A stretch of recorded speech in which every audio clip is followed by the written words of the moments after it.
Testing, testing.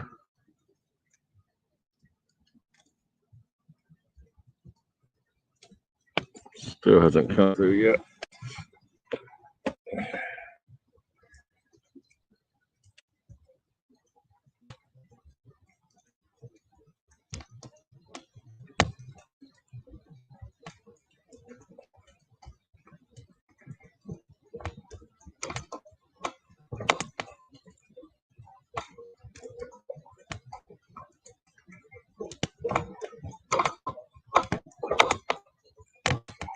Oh, that was a 5. Well, it looks like I'm live. Oh, that was a 5. Well, it looks like I'm live. So let's delay. Well, it looks like I'm live. So let's delay.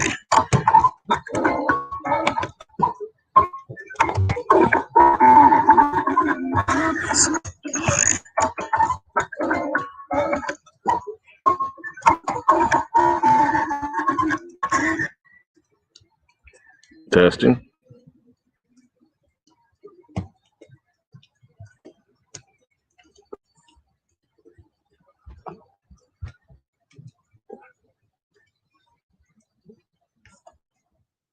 One, two, three.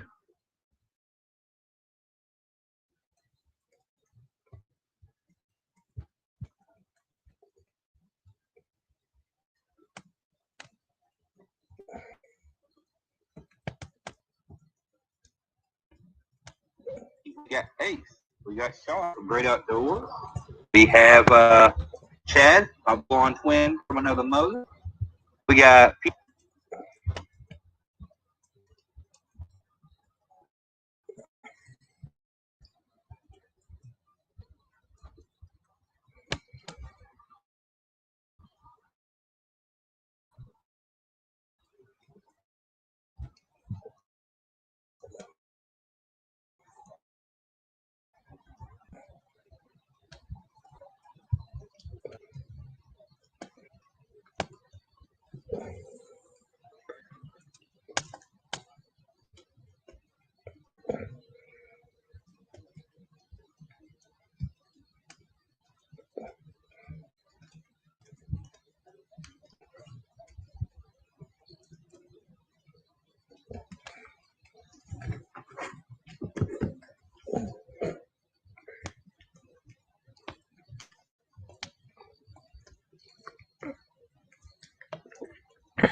Nope, not yet. Is the audio coming through? Hey, Ken. Can y'all hear me? It takes a moment for the chat to show up. Going to the StreamYard.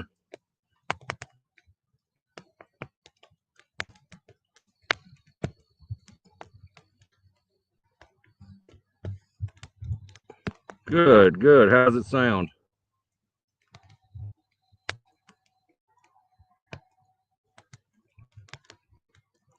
Oh, listen to you. Yeah, flight.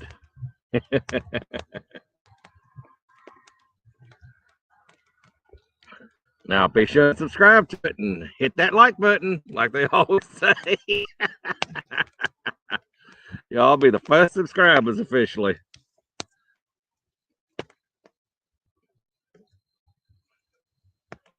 Yeah, everybody be hearing my voice and say, "You're not from Kentucky." Of course, we know how that goes. I've got 2 poles out with cut green sunfish and 1 pole with night crawlers. So we'll see. Of course, they're not used to all these lights over here, so I don't know if they'll do anything sitting on a hill like this or not. Hopefully.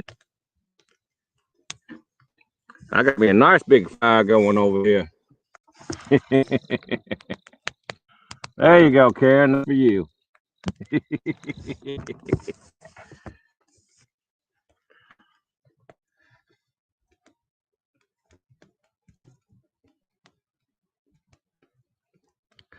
If you're on your phone, you've got to drop the chat down to see the like button and the subscribe button.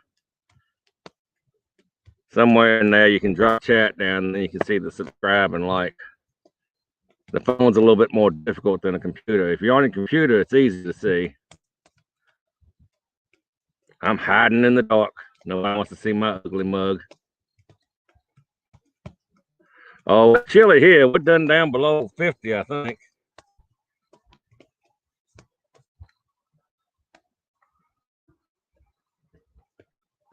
53 actually is what it's saying right now. It's getting close.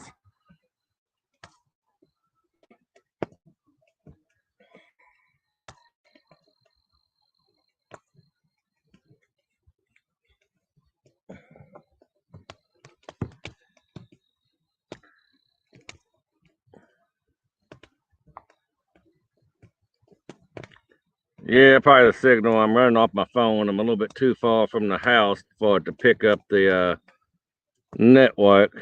I could probably bring my router thing into the front porch and do better. Like I say, this is just a test tonight.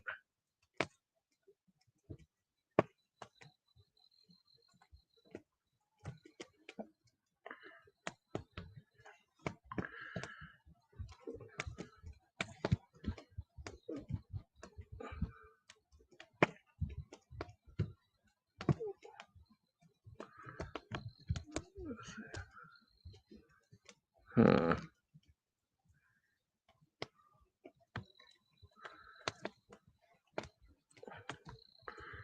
Trying to figure out how to make moderators now. I say it's all new to me, but at least it's working.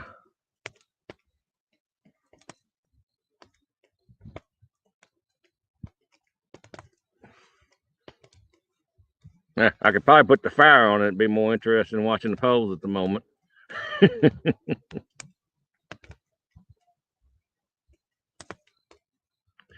Oh, Scott, tell Gayla she's asked me there's plenty of sweets there today and good stuff to eat. We have an Amish bakery only about 45 minutes from here. Me and Mama went down there yesterday, and they've got everything in there. So the next time y'all come down, we'll run down that way.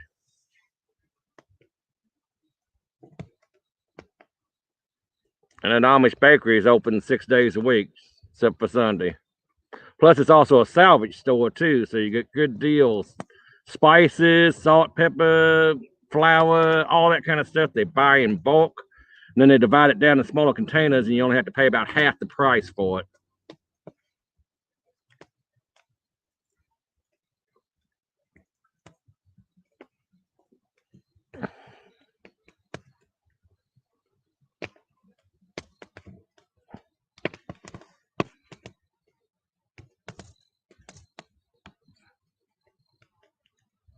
Okay, that's how you do it.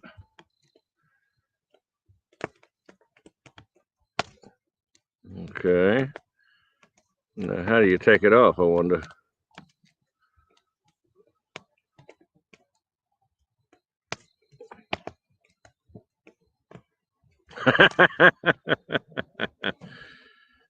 Well, just wait till we got it running full time out on the boat. She'll get tired of hearing us.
Hmm.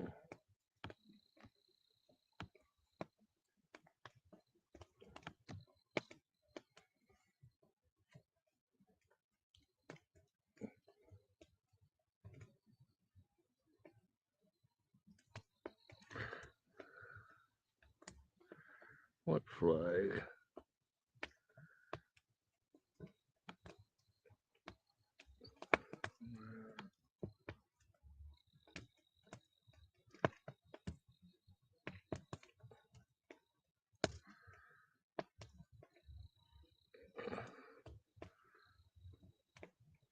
Well, I got a cheaper one too. I'm not sure how well it's going to work yet, but it seems like it films pretty good.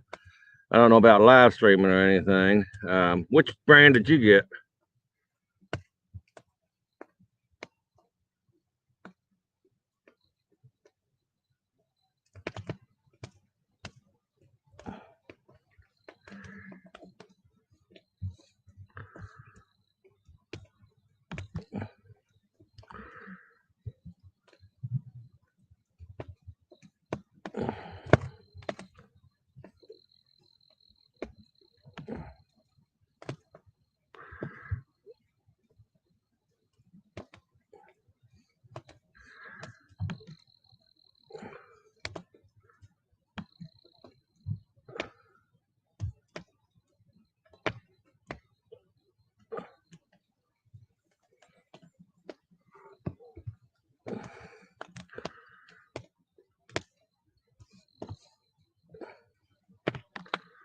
Boy, adding moderators, you got to go to your dashboard and add them into there.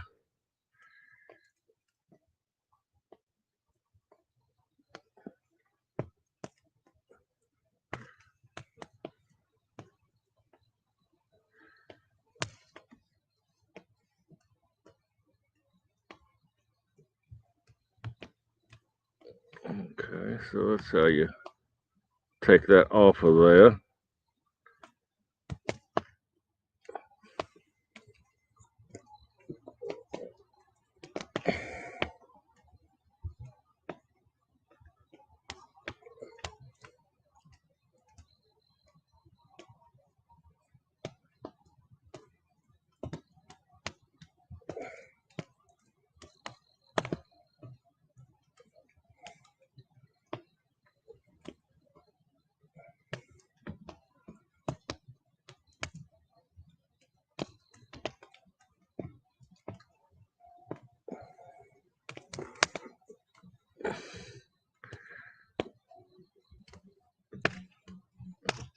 Huh. How much did that one run?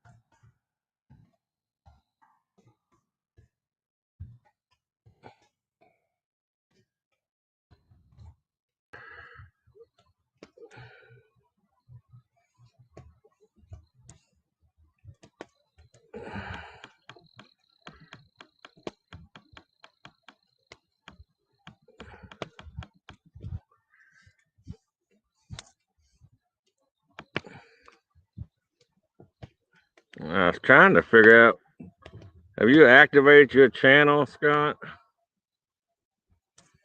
Because apparently it didn't come up when I searched for it. You probably need to activate this 2-minute catfish boat. I was trying to add you as a moderator, but I don't guess it won't let me yet, or I'm not looking at something right. I don't know. $50 ain't bad. I think mine, the cheaper one I got was like 40. Yeah, that would give us, you got a GoPro on that one. I got a GoPro on the cheaper one. That give us 4 different angles for making videos. Then go live with the phones. We can go live on 2 different channels from 2 different angles.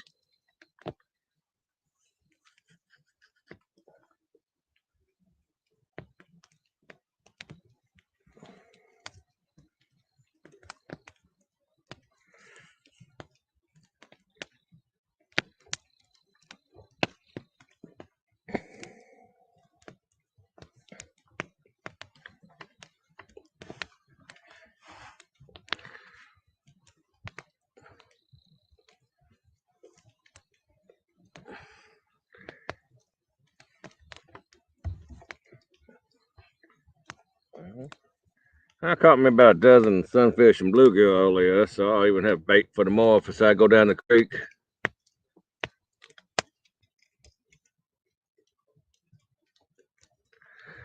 Okay, what you have to do is you'll have to go into Google and make a new email, and you'll have a second account that way.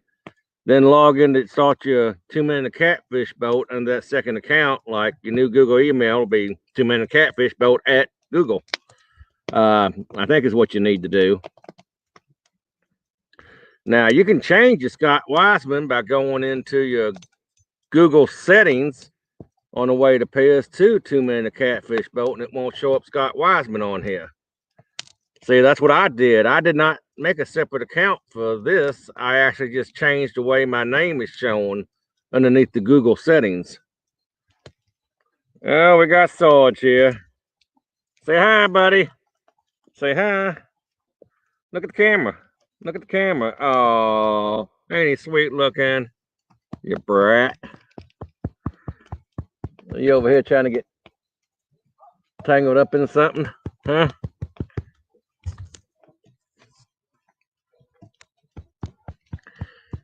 Yeah, that's what I did with mine. Because it used to just be Tim Bischoff 67.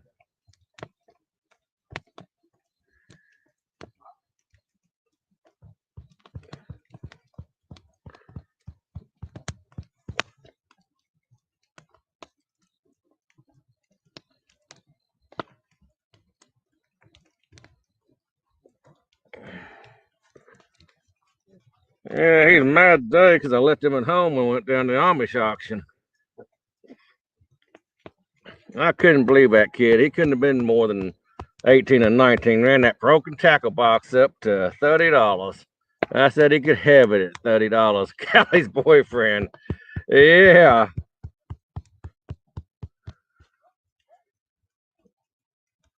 I think you kind of liked having it down here, didn't you? I almost came this close to getting a puppy today. Some real pretty Australian pups down there, $100 a pop. But I didn't think this old coot would get along well with the puppy.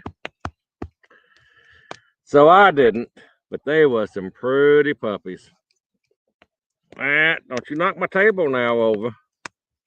Come on, get over here. Come on over here. That's a boy. Throw your tail up there. Wag your tail in the screen. You ain't gonna put it up high enough, are you? Oh, yeah.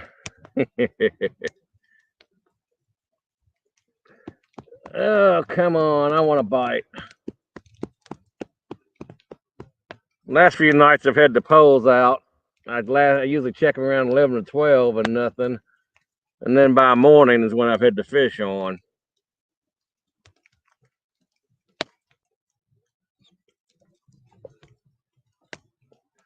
I guess I need to keep some more light out here so I get used to a little light out here if I'm going to be doing this. I might be doing this from the creek tomorrow. Go down there and try. I need to catch some more bluegill and sunfish to toss in here. I think our big boys and that big bass, they're putting a bit of a dent into them, or they're really hiding good when I'm coming to catch them. I'm not sure which. I better go over here and take care of the fire a little.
I got the fire on.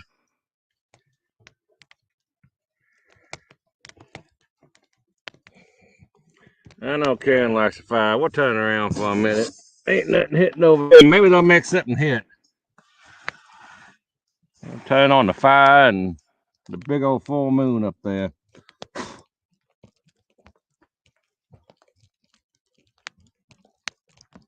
Hey, Scott, does this remind you back in the day when the TVs would go off about 2 in the morning and they stick a fire on there half the time? All you see the peacock symbol.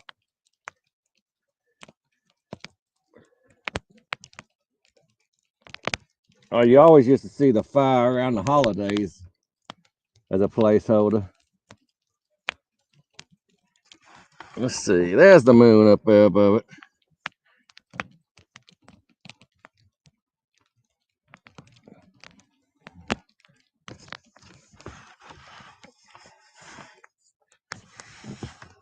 Oh, well, better put it back on the poles. That's what we're here for. No more fire. Yeah, it's Halloween. I even locked the gates down at the end of the road. I didn't want nobody coming up this way tonight. Or any hurt-feeling people coming in to do damage, being Halloween and what have you.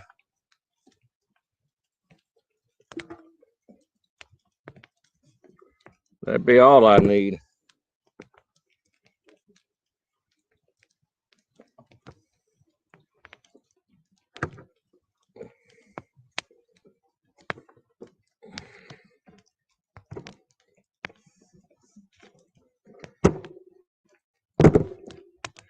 Ton of kids, huh? That's crazy. Way things are nowadays. Mama called me tonight and said that she heard that Edward's brother's got the COVID now.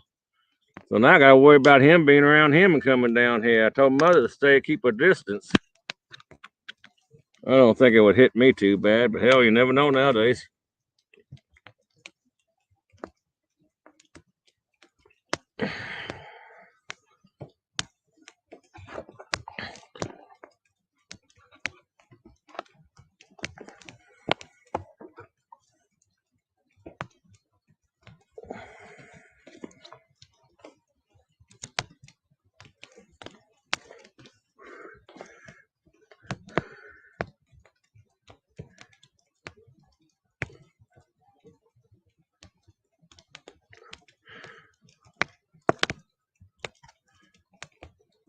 Yeah, I've seen people putting out PVC pipelines to slide it that slides, and there's another one in Louisville that made a catapult and shot it out into the yard.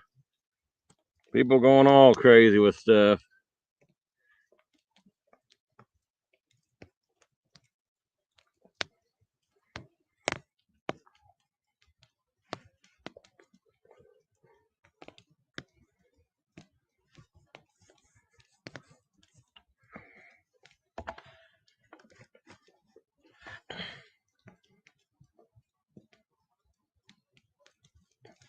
Cool. Yeah, tell them I'm sorry. It just never popped up in my email, and I don't know. I've been getting spammer emails saying it's PayPal. We've shut down your account and all this stuff, and I might have accidentally clicked off his thinking it was that without catching it, but it was there when I went into the PayPal just fine. So I know he got the payment if he's dropping them off tomorrow. But I'm glad to have 3 extras. That way, if I break one occasionally, I'll be good to go for a while. Because those lights are really good with my shoulder and stuff and neck. They ain't got that weight to them.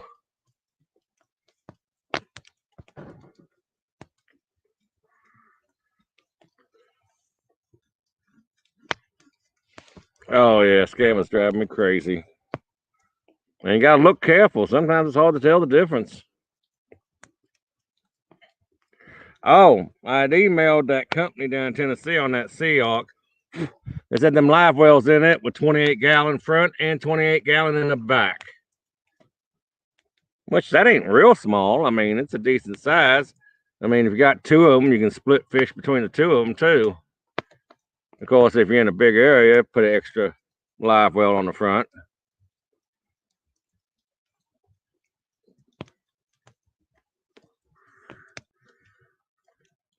I posted on the Seahawk channel on Facebook if anybody asking if anybody dealt with that Dottie's down there, and what kind of experiences they've had, but I never saw it get approved to post yet. I never seen it posted yet.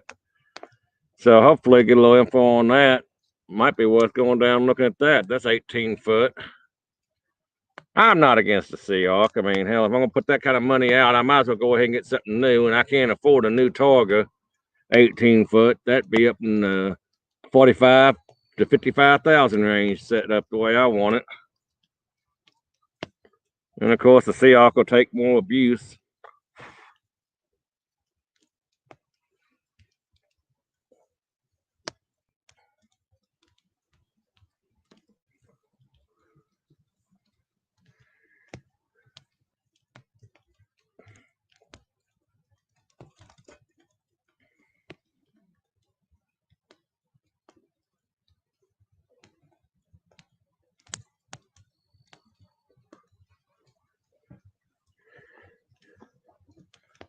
Heck, I figured them night crawlers would have a hit by now at least, but no such luck. One thing is the garlic infused night crawlers. I got them by accident. I didn't mean to.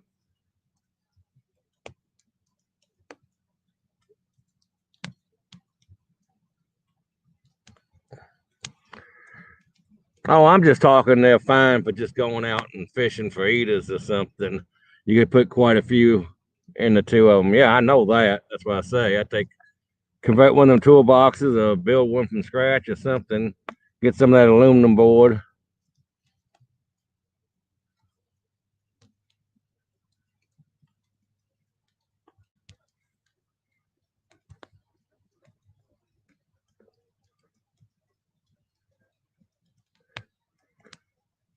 I think I'd rather have one that I can take on and off when I need it for bigger fish and tournaments and stuff than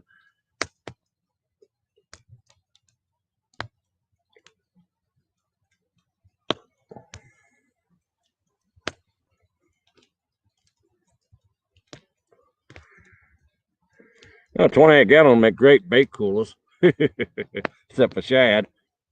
I think that old watering tank's gonna work pretty good. I'm thinking of cutting that thing out of the middle and making it smooth all the way around, like so there's no square corners at all.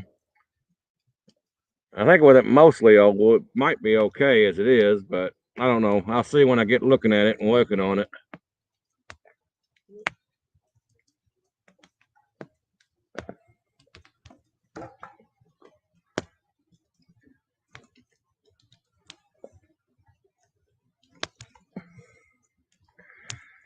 Come on, fish. I want to catch a fish on the live stream for the first time.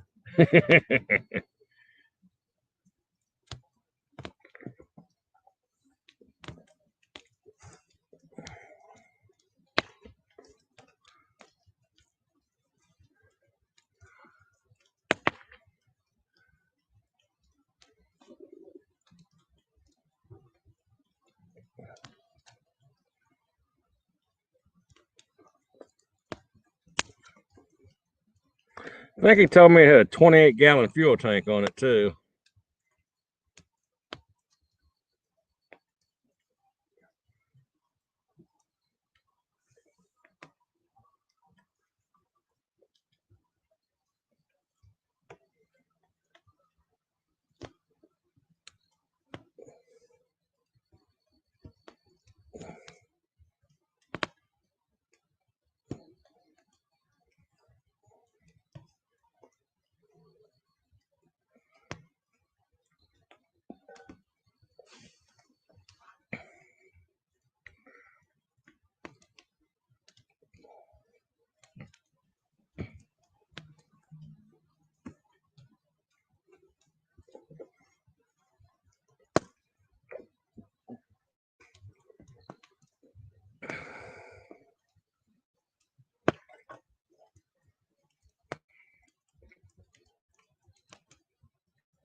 So it says got a Helix 9G3N Mega SI on the dash and Helix 7DI on the bow.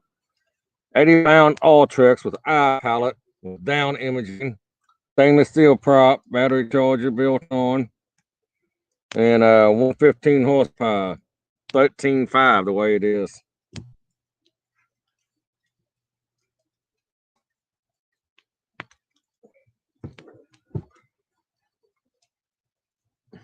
Here, fishy, fishy, fishy, fishy.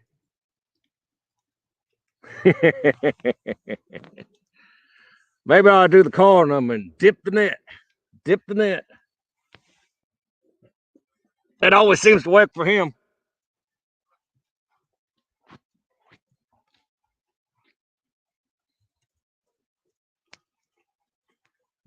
That's dip the net. If I don't fall in. There we go. 3 times. I ain't gonna start yelling send it though.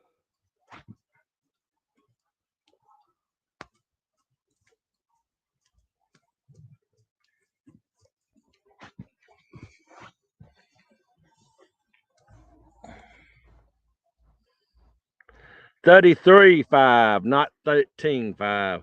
3-3. I still don't think that was too bad with a 115 on it.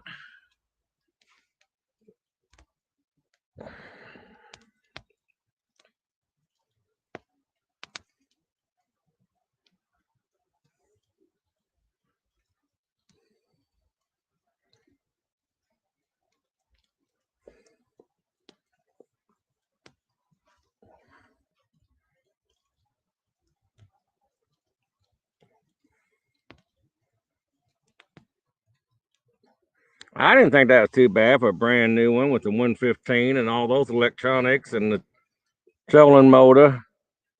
I guess at Alltrack, since it's got iPilot, it probably has spot lock too. I'm not real familiar with it, so I don't know. Do you?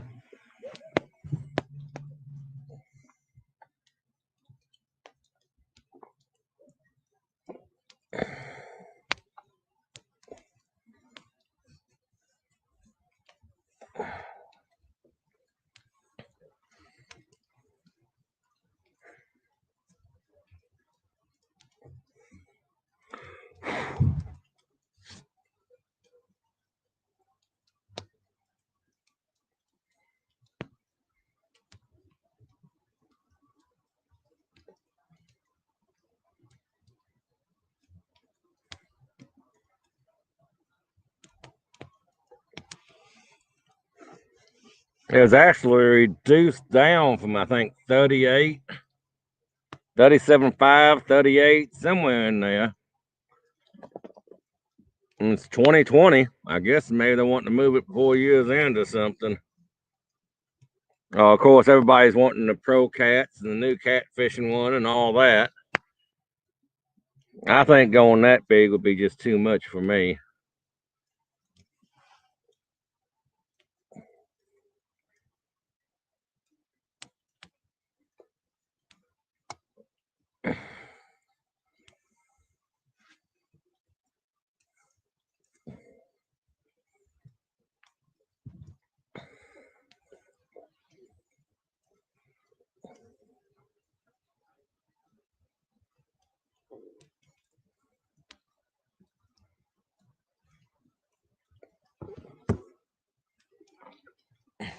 Oh, I found another cast net too when I was digging through the garage. Cheaper one probably. Probably about a 5 or 6, I imagine.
Put another log on the fire.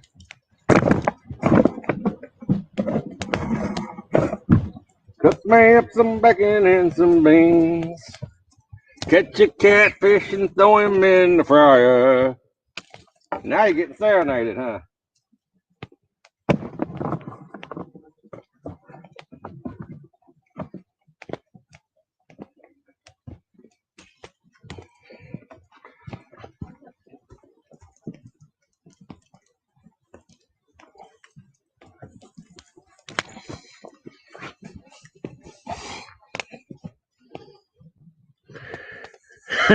Bigger is better.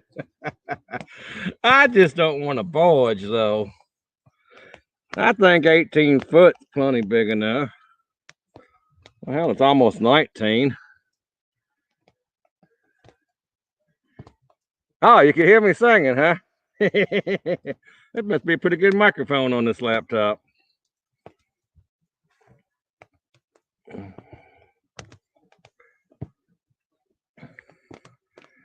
Plus that price too.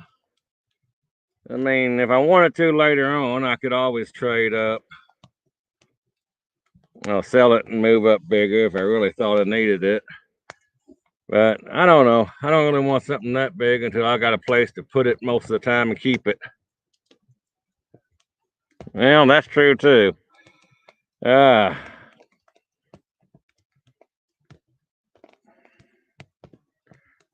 Yeah, but I think that center console hurts a lot on the room too.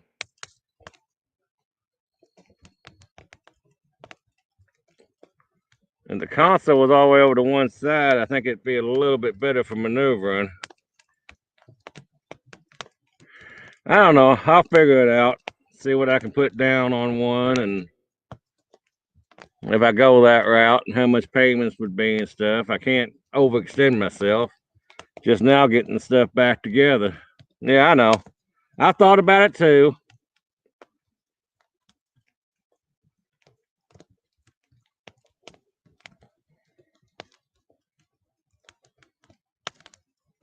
You know if Aaron Wheatley sold his yet in preparation for his new one coming?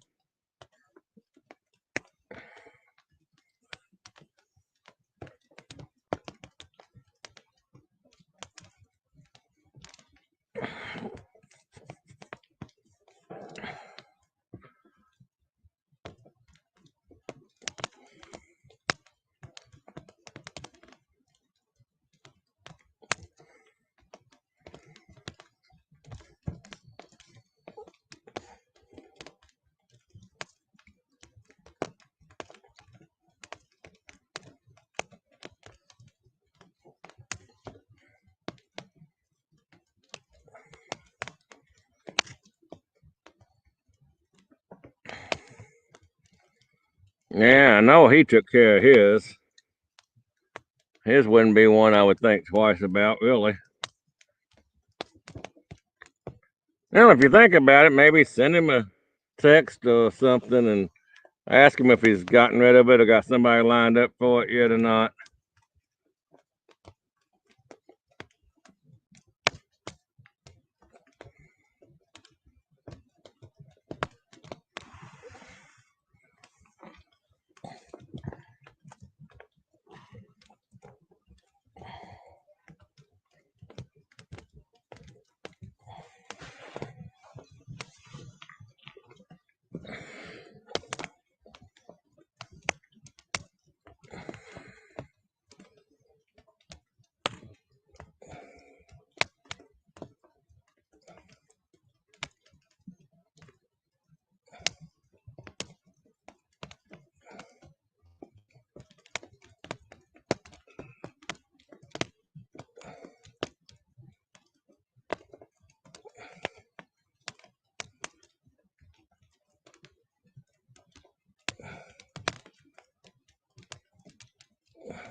That's cool. And give me a call tomorrow or something and let me know what you're thinking then.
Well, I just sent a note to one of them got a live show on tonight, Kentucky Cat Man, Norm Ferguson, asking me if he'd mentioned my live feed before he shuts down tonight.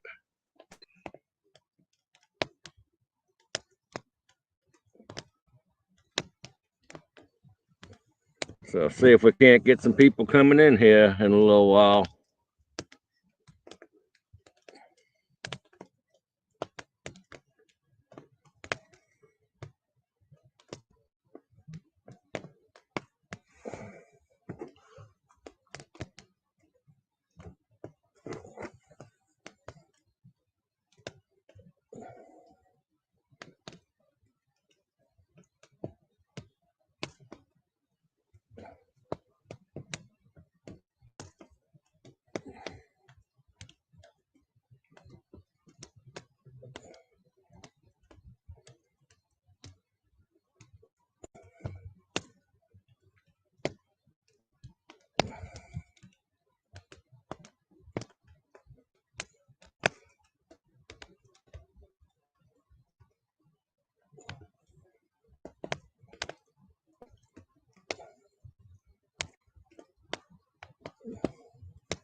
Well, he said he'd share the link before he closes out his show, so I appreciate that. He lives up around Frankfurt. He was the one that was asking you on about the Kentucky River when you posted the pictures of them fish. On whereabouts where you were fishing.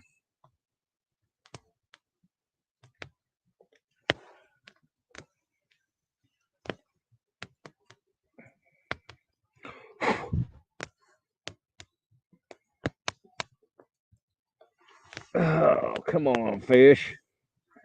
I'm gonna check them night crawlers, make sure bluegill didn't strip it before it got too dark.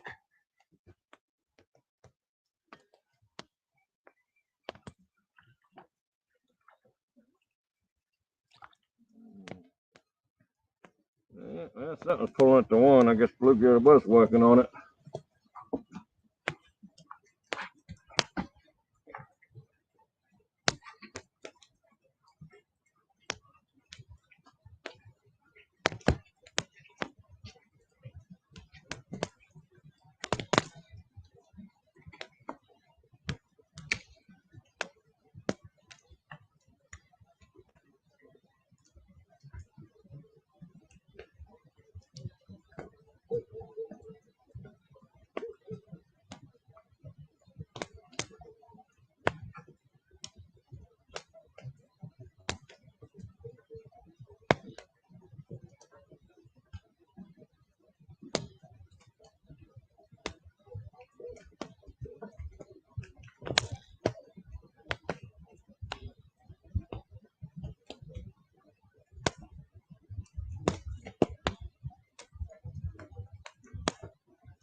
Hey, Outdoors Addiction. Good to have you pop over.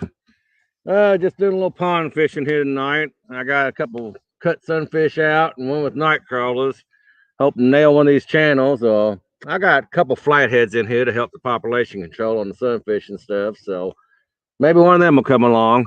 I've been posting a few pictures on my Facebook of the ones I've been catching lately. Kind of doing more of a survey than anything. It's really just my bait pond. I set it up mainly to have bluegill and sunfish where I could walk out and catch them anytime I went fishing. So I put about 4 bass in here. One I caught the other day has gotten up to about 4.5 pounds. Haven't seen any of the other ones. They might have got 8. 2 decent flatheads between 5 and 7. And then 2 small ones. The smallest was only like 13 inches long when I put them in here. And then there's about 10 or 12 channels. Thanks, One Ton. Appreciate it. I'm trying to get this going. Tonight it's just basically a test. And so I'm going to sit out here. I got a fire going over behind me, and it's not too bad out. About 50 degrees here in Kentucky at the moment.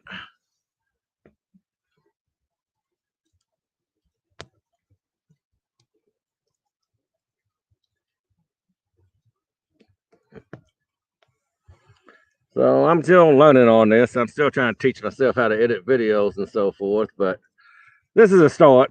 Get myself on out that way.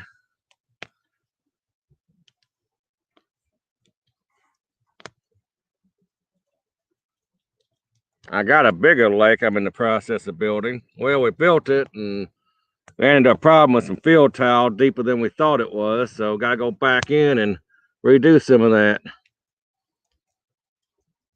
Yeah, I took in one time. I took in on Messenger. I messaged Norm and asked him if he'd mind sharing the link about when the show finished. I didn't want to pull anybody over this way or anything, and I didn't want to just outright mention it or anything. And so I'm really glad that he did share it out there and put it out that way and help give me a little bit of a start here. And yes, I know most people hear my accent and think, well, you can't be from Kentucky. Well, I was kind of born with this accent. And my nickname for years has been Cajun or Cajun Tim or Kentucky Cajun, because everybody asks if I'm from Louisiana or they think I'm down that way. And I actually blends in pretty good over around Lake Charles, Louisiana, over that way, closer to the Texas line.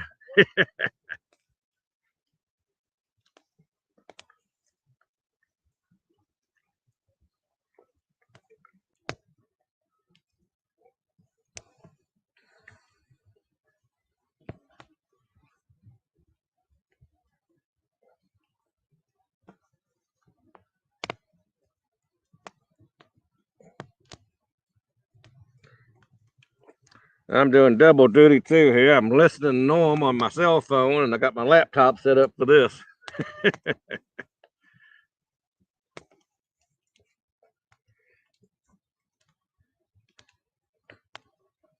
I may try another live stream tomorrow if the weather ain't too bad. Just depends on if we start harvesting again. We had some rain in the area. It slowed us down a few days.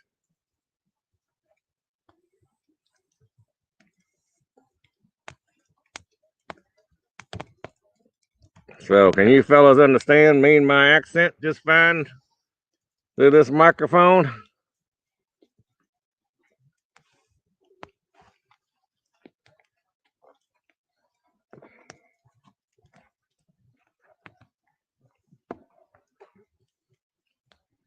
I know it's a little bit laggy, and I apologize for that. I'm running off my cell phone over here, and I'm kind of out in the boonies.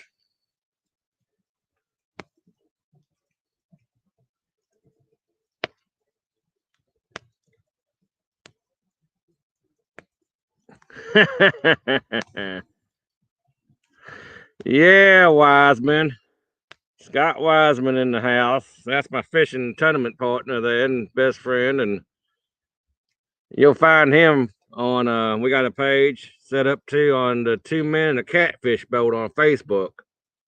So anybody get a chance, check that out and share that around if you will. And of course, I've got Kentucky Big Catfish and Bourbon page on Facebook also, if you haven't noticed it yet. Now you can friend me under Tim Bischoff, Bischoff. That's my actual name. But yeah, people ask me where I got the southern accent from because nobody in my family talks like me. I just tell them I watched Gone with the Wind too many times when I was a kid.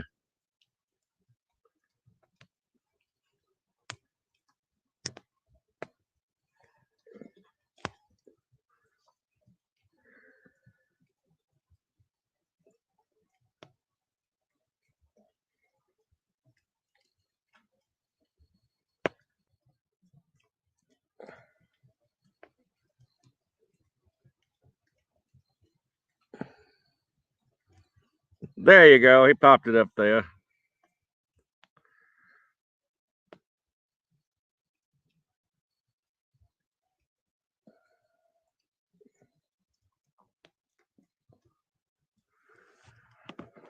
Well, so far I ain't got a hit yet tonight, and I've had this going for about an hour and 10 minutes. Of course, my fish in this pond ain't used to so much light either right next to them. They're going to have to adjust to that. So far, it's not a very exciting live feed. Other than listening to the Kentucky Redneck, huh?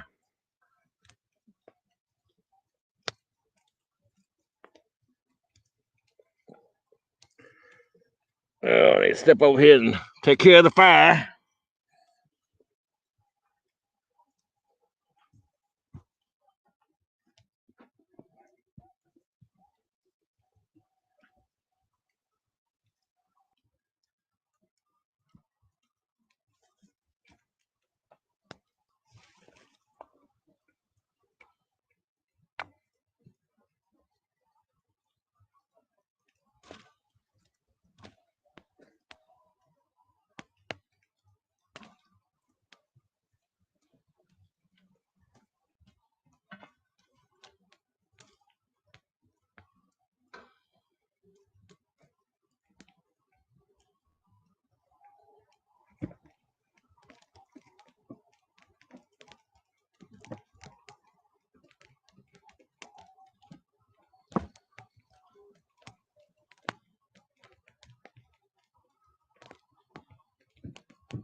Oh, cool, 1 ton. Thank you.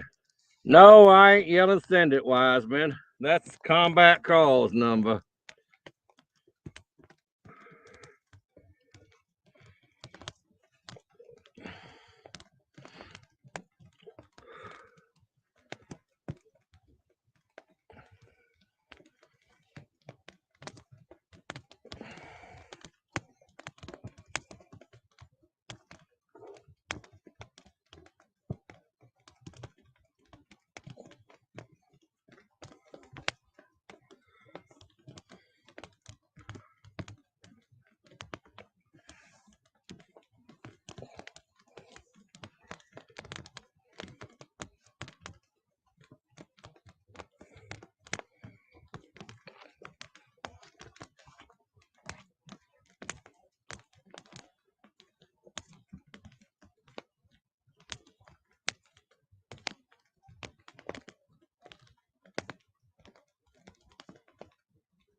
Oh, slow fishing tonight.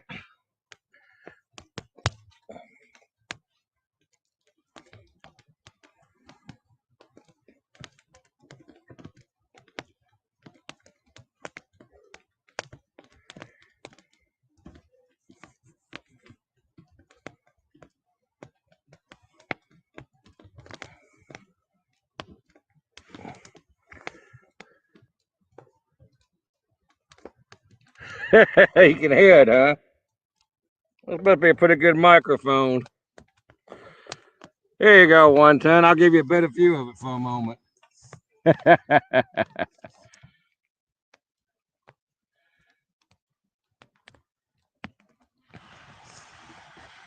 Yeah, now you will be falling asleep.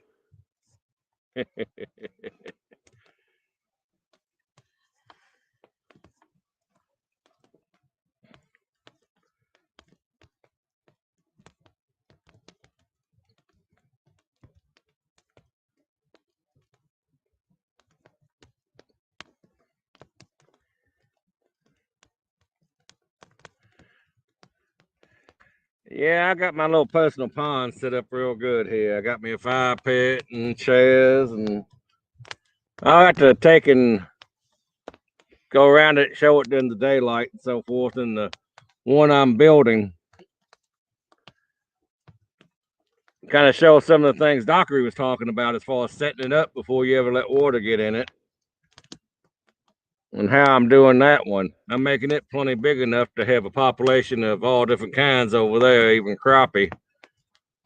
This little pond's just too small. They would overrun it fast.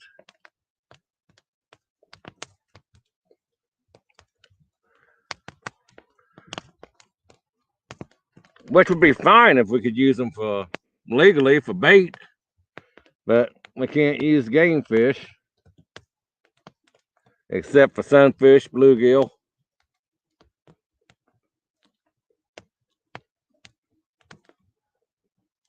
So I've used them a few times on private property.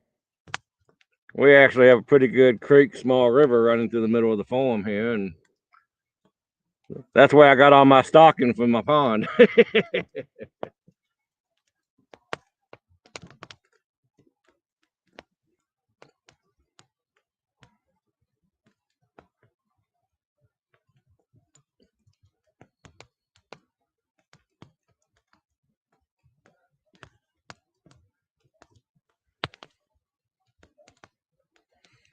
I am thinking if I can get up to a good number of subscribers here by the first of the year, so I've kind of got an awesome giveaway that I'm working on and in plans.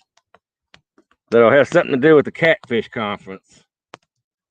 Because I'm only located about 45 minutes from there.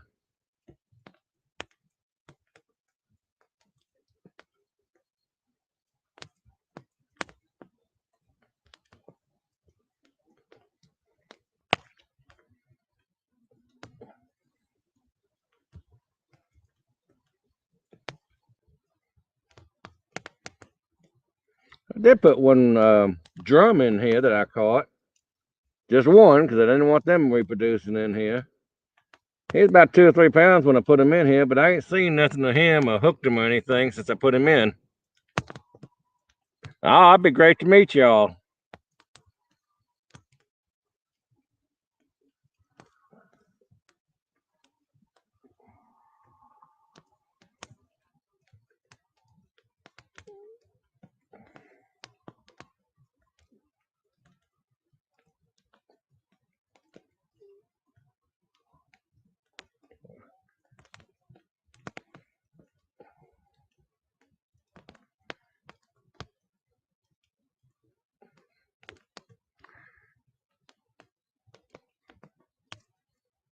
Yeah, I'm thinking maybe for a giveaway, but keep it under wraps for now since there's only a couple of you in here at the moment. Maybe pay for somebody's way into the catfish conference each day and have them out for dinner. And I do a lot of smoking and so forth with the smoker and have a big old feed and see if we can't get some of the other YouTubers on out and just have a big meetup out here maybe before everybody heads out, or if they come in a night early or something. Like I say, I'm pretty close to the Louisville area, depending on, so it won't be too far for people to come out to.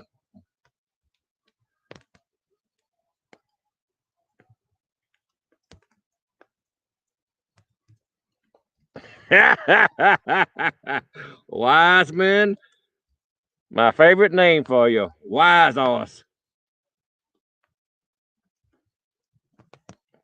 I ain't giving away no Sea Orc.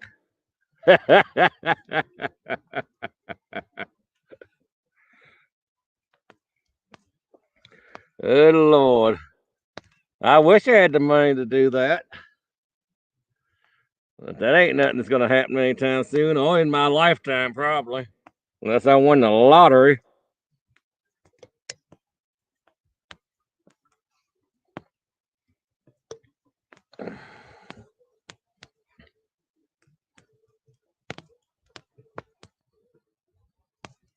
These catfish got so much live food in here. Like I say, it's saturated with bluegill and sunfish. It's kind of hard getting the bite sometimes.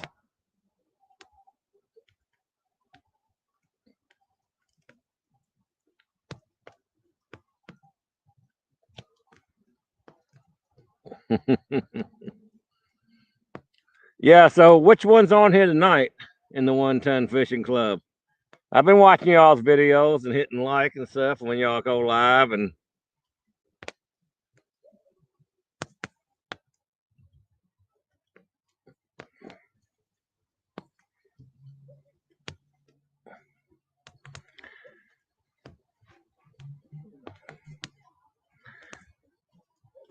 yeah, years ago, me and Scott, we made a trip or two over there to the Potomac and fished over there with some people and so forth. And really enjoyed it. Actually, my biggest blue come out of the Potomac. 37-pound blue.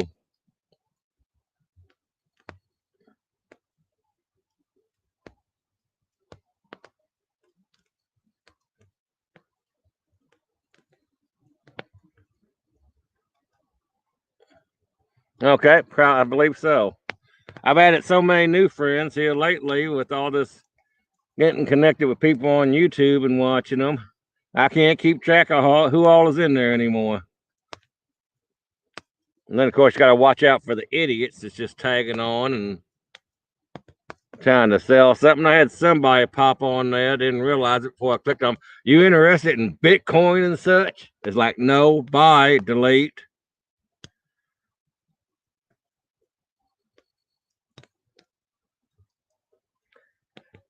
Yeah, I believe that was about January or February when I was over there when I caught that. When the fish are coming out so deep, they were pink. all pink on the fins and pinkish coat to them. They didn't even look blue. It was so cold that day. I think the water temperature was right at 33 or 34. That was a cold trip.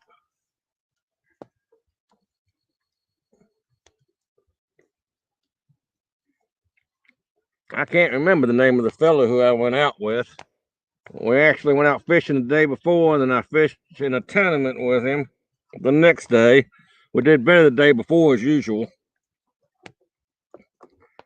because we stopped before midnight to get off the water according to the tournament rules, and if we know we were going to be that bad the next day, we would just kept fishing and said the heck with the tournament.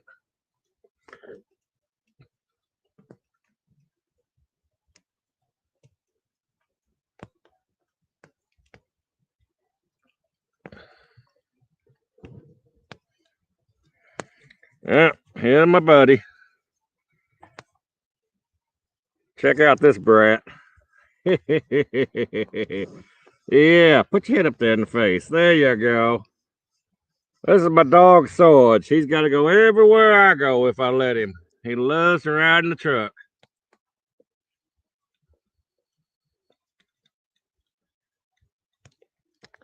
Yeah, that sounds about right, Scott. But I'm not sure. That may have been another trip I went over with the ex-wife at that time when she went to visit her family, and I met up with one of the other fellas. No, I caught that 37 at a different time, because that time we both went, and you hit that 56, was it? I didn't catch nothing bigger than 15 pounds on that trip. That guy I went out with that day, he wasn't I don't know, he wasn't the best. It wasn't as bad as the first guy you went out with, though.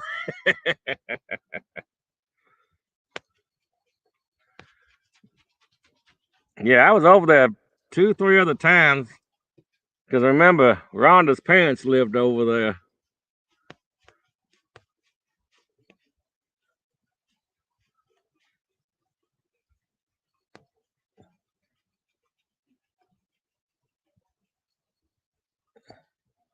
$57. Okay, I can remember exactly. I was 1 pound off. I think you beat that on Ohio by now, ain't you?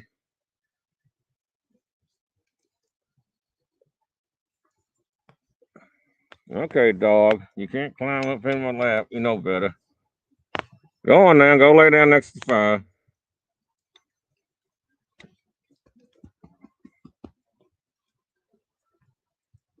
fire. Dog tail waving in the screen now. Are you showing off for the camera? I think my dog's showing off for the camera.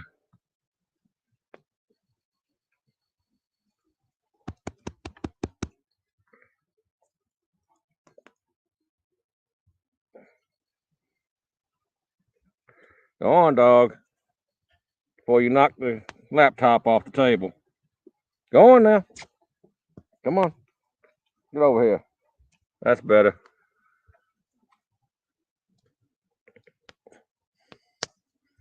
That's what I thought.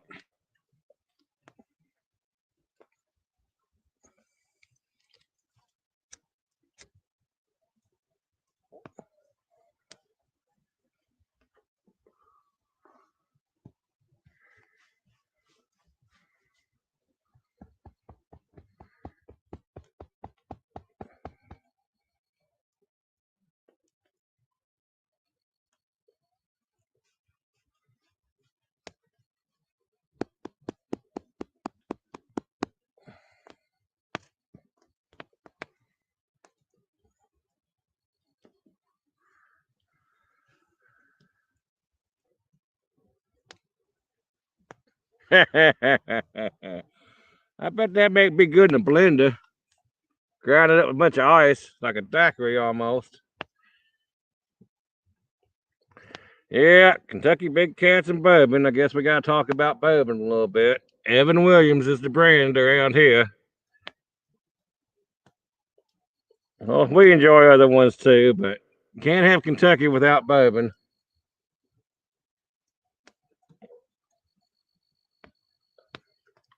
Not that I endorse drinking while out on a boat or driving or anything like that.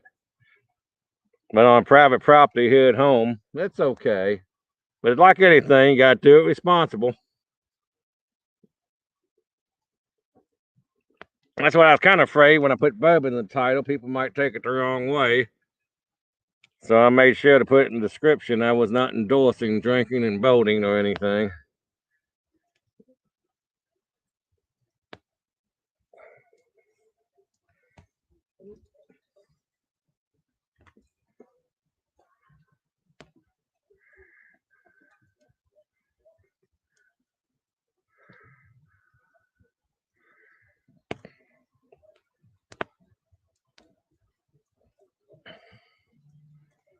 It's like anything. Too much of anything in excess isn't good for you. Just gotta try to keep. I weighed 347 pounds 2 years ago, and I'm down to 280 now. I was playing Santa Claus and had my beard growed out, and I didn't need no padding. So I could probably be up there too.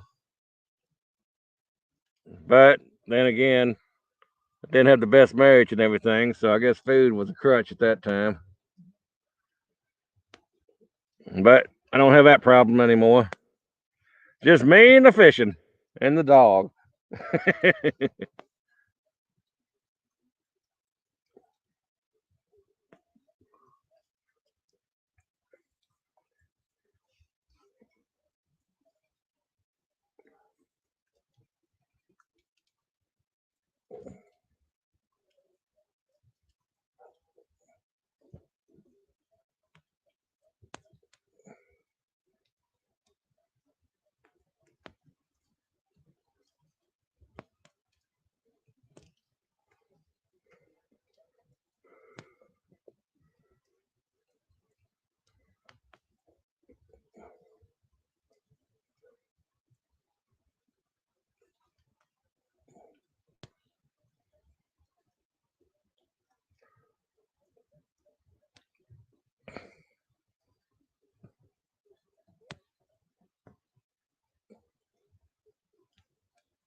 If I mix it, I want Mexican Coke, real sugar Coke. Other than that, I might have it over ice or straight. I like to keep it chilled in the freezer. All right, Scott. We'll see you later. Thanks for dropping in tonight. I'll talk to you tomorrow on what we were talking about earlier.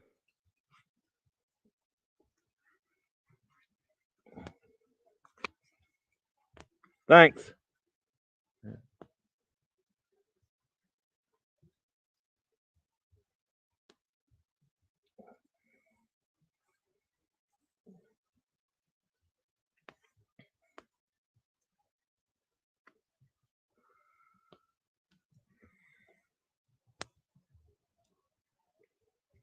Yeah, Josh, when we were back around 207, 07, 08, 09, we used to make a lot of trips down to Santee Cooper and over to the James and so forth. We traveled around. Hey, Abbott. Good to see you dropping in. Appreciate it.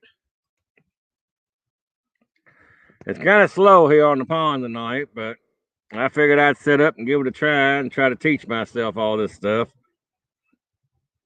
Takes a little longer for us old dogs to learn it.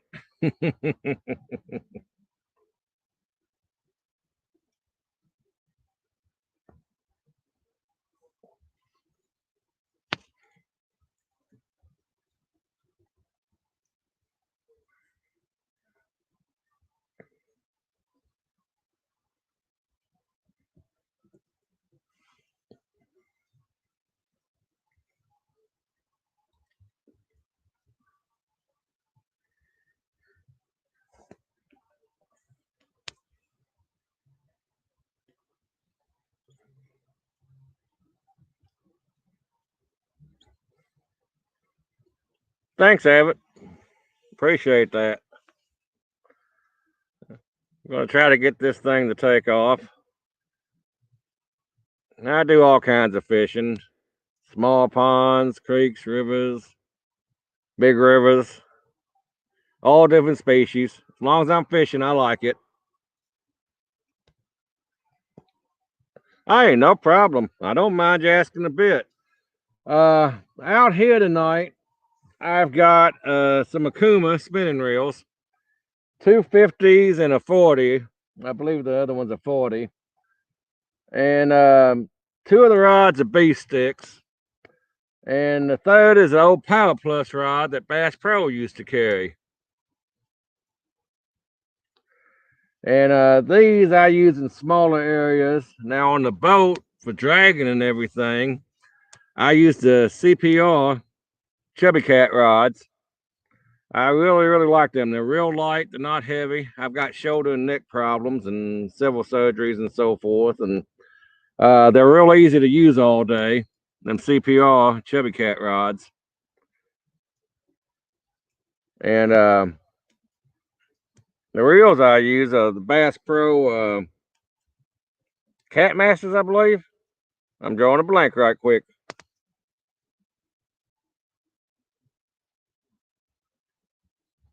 Hey, David, good to see you. Thanks for dropping by. It ain't too exciting here tonight. Like I say, it's my personal pond. It's more of a bait fish pond. Got about a dozen cats in here. Well, dozen channels, and I got 4 flatheads. Biggest flat's about 7 pounds, then 5, and then about 3. And then I had put one in here that's about 13 inches I caught one night.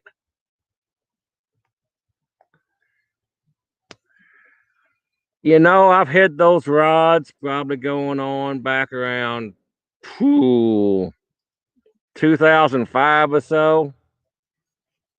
It's just like, I couldn't even tell you. Now, the Power Plus comes from Bass Pro. I don't know if they still have that line or not. They're inexpensive, but they're good rods, good all-around rods for tossing in the back of the truck and going bank fishing and creek fishing and so forth. I've got several of them in different sizes and so forth that I used to use before I started switching over to the bait casters and the CPR chubby rods. I really like the Cat Max reel. I've tried pins. I tried the older pins to start with, and they didn't even have a level wind, and they're pretty tough. A lot of backlashing on those, and the Abus aren't real friendly to me either. But those Cat Max rods, reels, I do not have a problem casting them at all on the average. Sure, you're going to get a buzz nest in any kind of bait caster once in a while. Oh, the rod holders? The blue one there, where you see the blue one, that came from Hills Wire Farms. They're actually very tall. My dog's sitting here in the way bothering me at the moment. He's got to be petted all the time. But as you can see, they got a double stake. And then you can unscrew the blue part too and even use that in the same size like on a boat or something if you want to raise one up. Hills Wire Farm is a great fella, great customer service. Now on the boat, I use monster rod holders because I'm going after much bigger stuff anyway. But those are really good. Those little red ones, like I say, back about 2005 to 2007, came from a bait shop up in Indianapolis that is no longer there called Westside Bait and Tackle. Me and Scott Wiseman, who was in here a little bit earlier, we used to be... He used to sponsor us in tournaments and stuff on the ICA, Indiana Catfish Association. Hey, Chad. Glad you stopped on. I appreciate it. We're just talking and shooting the bull because the fishing sure is slow.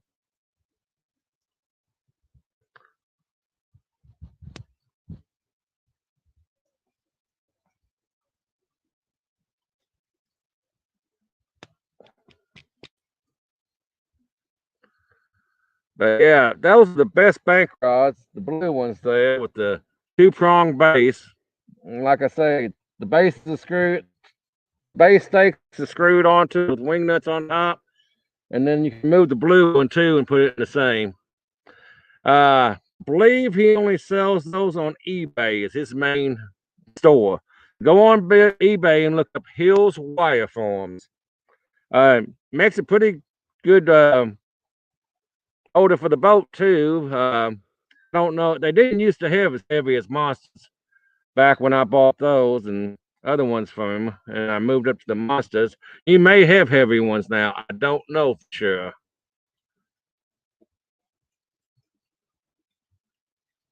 Oh, great. Thanks, Chad. Appreciate it.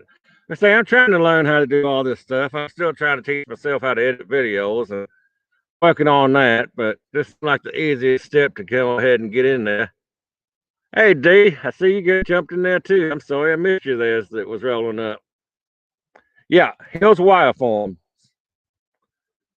And like look on eBay and he'll pop up. That's the only way he sells them through.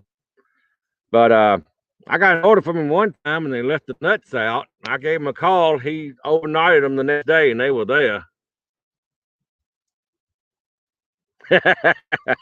It's driving me nuts trying to learn it. You know, 53, all this technology is the way it is nowadays. Of course, I grew up in high school. Computers just coming out. I could build my own desktop, no problem. Put it together, program it, but all this new stuff is enough to drive you crazy. Anybody else that ain't seen my fishing buddy here? Yeah, that's George, my dog. He's got to be everywhere with me. He loves riding the truck. Hey, Smith. Good to see you. Thanks for coming on by.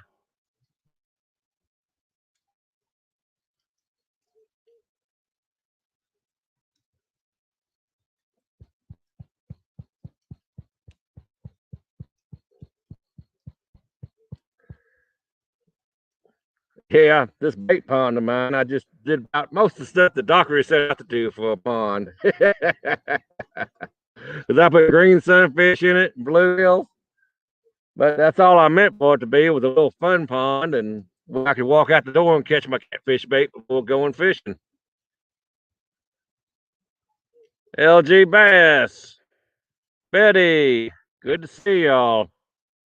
See you later, Karen.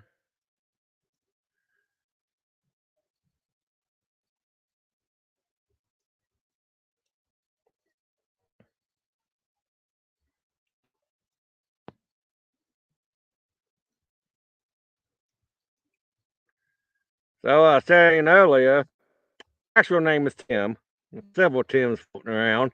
Hey, David. And but I got nicknamed Cajun or Cajun Tim or Kentucky Cajun years ago. Back some of my shirts and some of my emails and so forth, you'll see that pop up due to my accent. That all started up in Indiana when I used to be up there. I traveled all around, and one place it blends in is down in Lake Charles, Louisiana. Nobody ever asked me where I was from down there.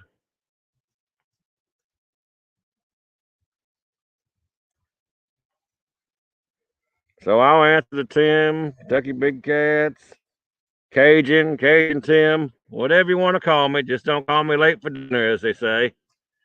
Catfish and crappie. Oh,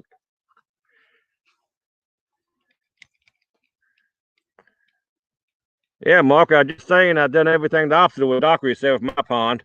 I put the green sunfish in it.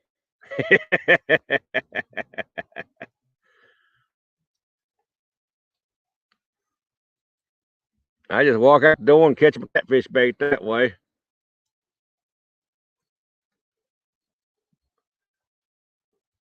But I put about a dozen channels in here from 8 inches up to the biggest 7 pounds over the last few years. I'm wanting to catch that 7 pounder and see how big he's got. There's a few largemouth bass. I caught one other day that probably about 2 pounds when I put him in here a few years back, and he's up to about 4 1/4.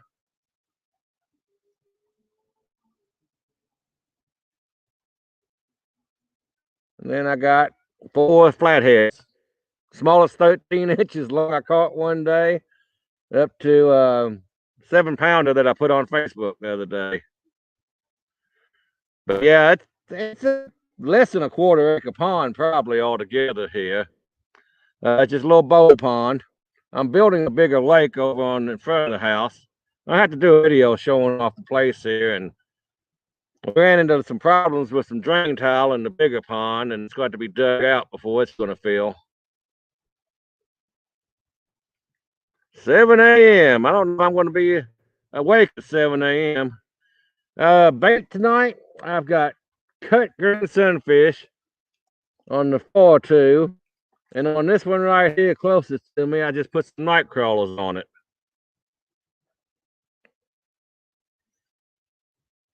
Like I say, I'm kind of doing more survey of my pond to see how these catfish are doing that I did put in here. And I'm wanting to catch that big one. I'm hoping he lived and he's gotten bigger. But so far over the past week, I ain't hooked him. I've hooked the 2 biggest flatheads I put in here. And a couple of the channels, probably 3 or 4 pounds. I'm wanting to hope that 7-pounder lived, and I want to see if he's up to around 10 or so by now. Because it was about 4 years ago when I put him in here, when I first built this thing.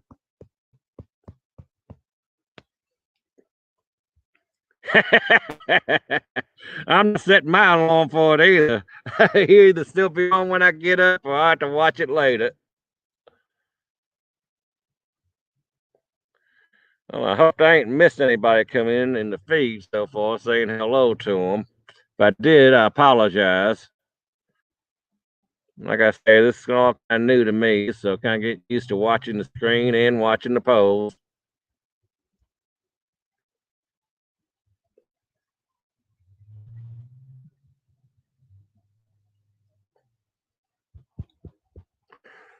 Excuse me for a minute. Gotta go ahead and take care of fire.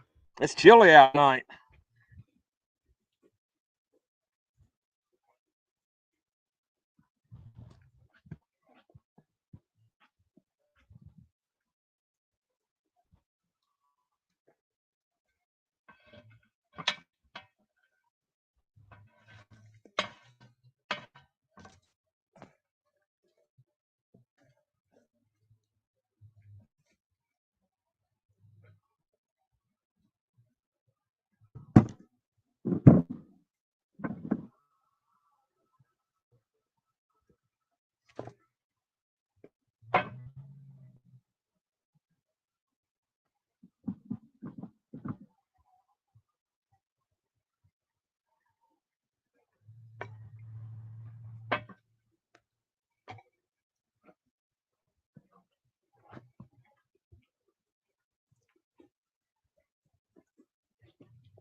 Oh, did I miss anything here? Oh, yeah, the time goes back. I guess that gives me another hour fishing then, don't it? Got to look at it from a positive point of view.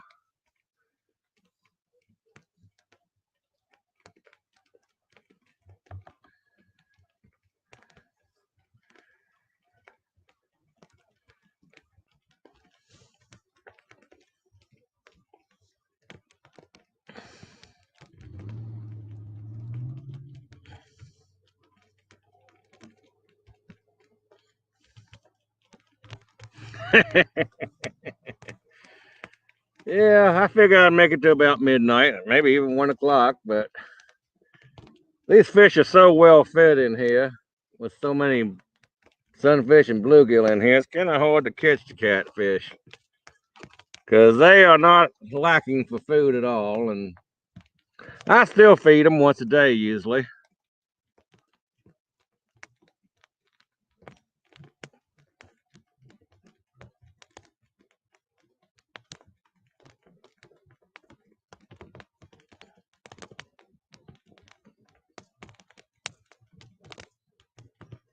Hey, Catfish Headhunters have arrived. Hey, Norm.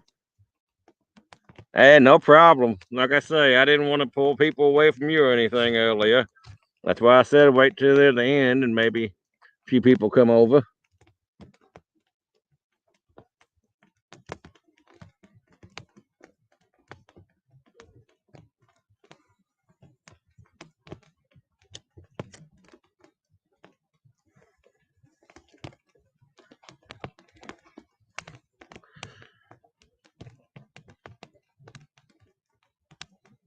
Well, I appreciate that.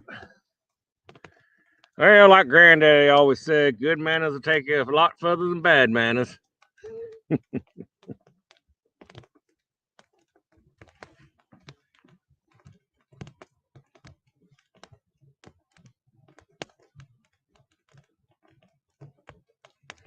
Well, so far not a hit yet, and I've been sitting out here almost 2 hours, I guess. Well, actually, probably close to 3 since I was catching bait up beforehand.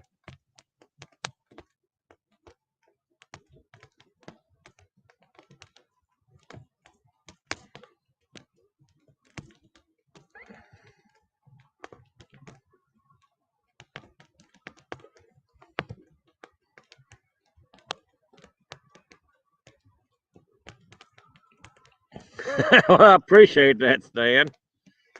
Stan, you said you're originally from Louisiana. You ever been over in the Lake Charles area? I traveled down that way several times years ago, and nobody ever asked where I'm from down there.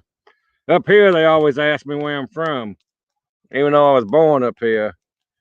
I'm the only one in the family that's got this accent. In fact, they nicknamed me Cajun or Cajun Tim or Kentucky Cajun. Oh, 12, 15 years ago up in Indiana, and that just kind of stuck around. Oh, let's Bourbon in the house here. It's not too far away. Evan Williams is my preference. So I'll drink different ones here and there, but as far as affordability and everything, I prefer the Evan Williams. 1783 to be exact, 10-year-old one. Never seen another 10-year-old you can buy for about $15 a bottle.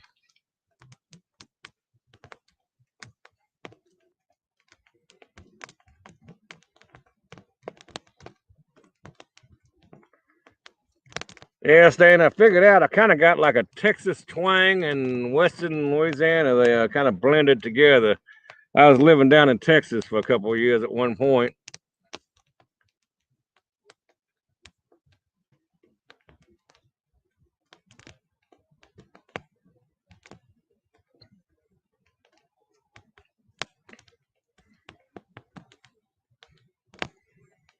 I like that country down in there. Southern Alabama, Louisiana. Especially Willow Lake in Wilson.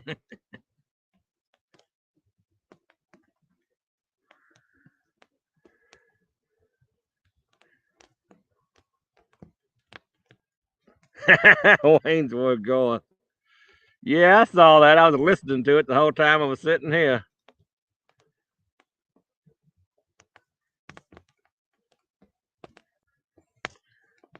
Yeah, people always asking, you from New Orleans? I said, no, I don't sound from New Orleans. I don't have enough French twang in there. You got to go further towards the west side of the state. From about Beaumont, Texas over to Lake Charles, I seem to blend right on in. So they started calling me Cajun a long time ago, and I just kind of embraced it.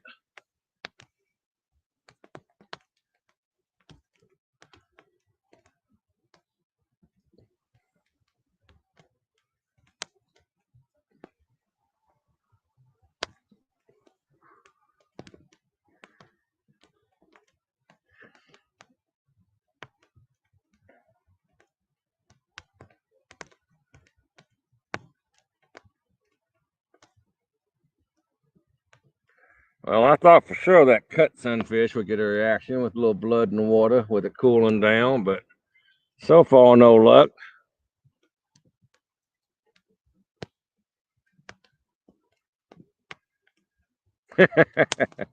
Yeah, like I say, I was working in Lake Charles. That's a whole nother story. Well, the whole Texas and Western Louisiana.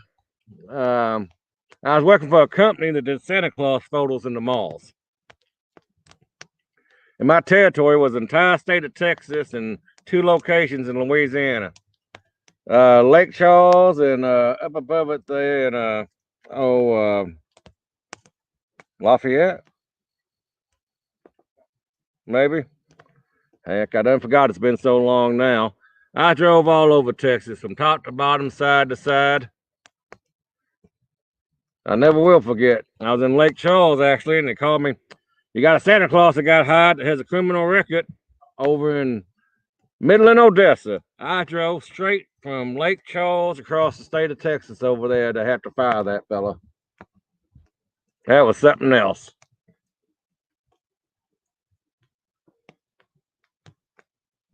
Wear the wig out there.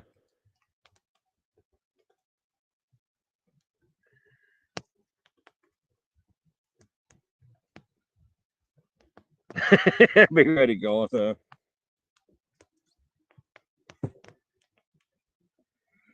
Oh my. That was pretty funny with that wig.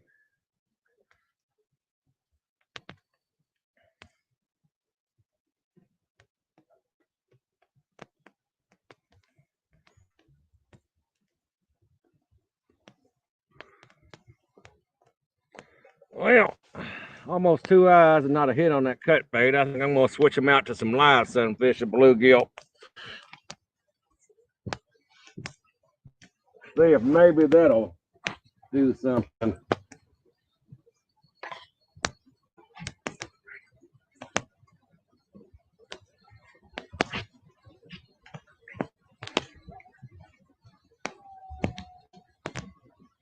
Oh, there goes the coyotes. I hate them things.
Just using a nice little live sunfish there.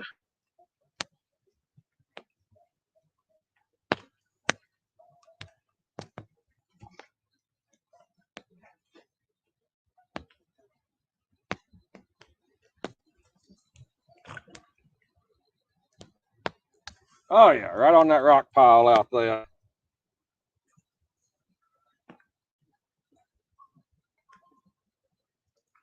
I felt it hit the rock pile when it dropped and pulled it right off and dropped it next to it. I got 2 rock formations that I put out here. Nothing's even touched them night crawlers yet.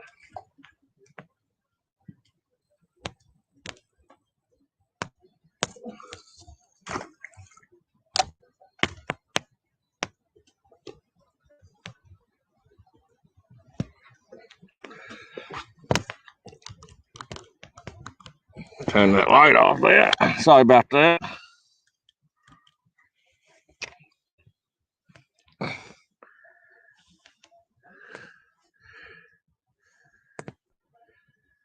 Let's see what I missed while I was up, if anything.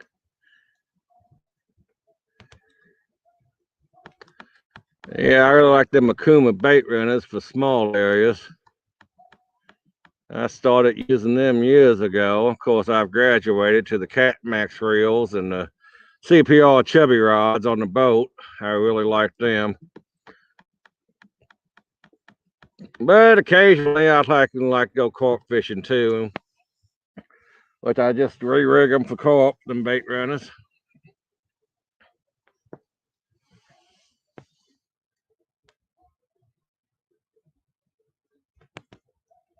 But we got about 350-acre farm here that I grew up on. Dairy farm, so I grew up milking cows down here.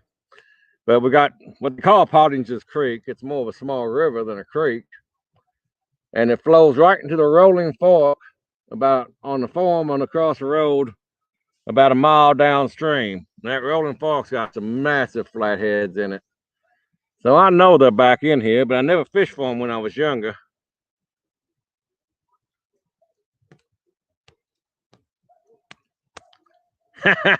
Well, hang on. I'll give you a picture of the fire since I hadn't turned it around since most everybody come in. So we got a roaring fire, coyotes in the background, and now my dogs are wanting to talk back to them.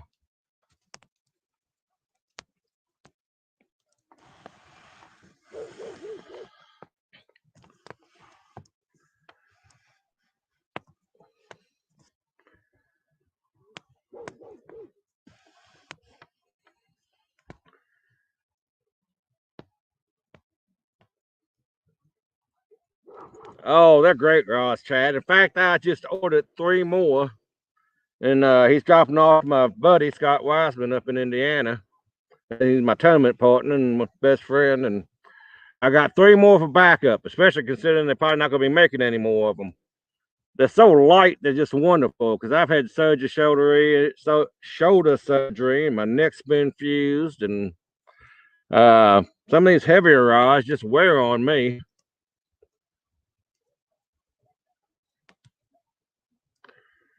Well, they ain't got many of them chubby rods left. So if you're wanting any, you need to get a hold of him now. And it's debatable whether or not going to pick up doing them again, just because he said it's so expensive for him to ship them. So that's why I went ahead and ordered 3 more, so I'll have a total of 6. Because I know sooner or later I'm going to break the tip on one or something stupid, close the tailgate in one. Wouldn't be the first time I've done it by any means. Sometimes you don't always get smarter as you get older.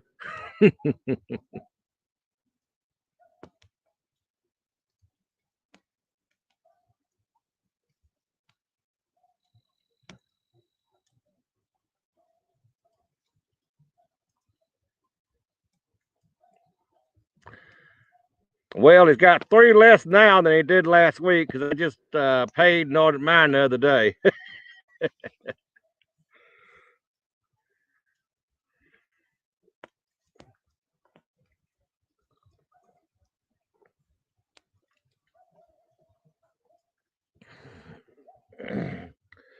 If I remember right, he lives over around Cincinnati. And my buddy, about an hour or so from Cincinnati, and he heads to that way. So he's dropping them off at my buddy's house up that way. $10 to drop them off there was a whole lot cheaper than $40 to ship them.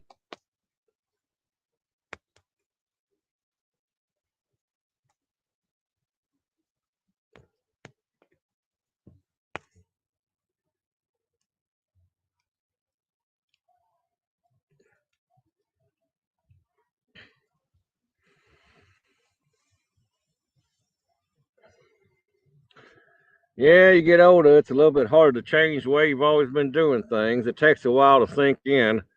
I never will forget the first time Scott Wiseman pulled out planer boards, and I just looked at him sideways and funny, like I'm not using them things. Of course, now I love the planer boards, but it takes time.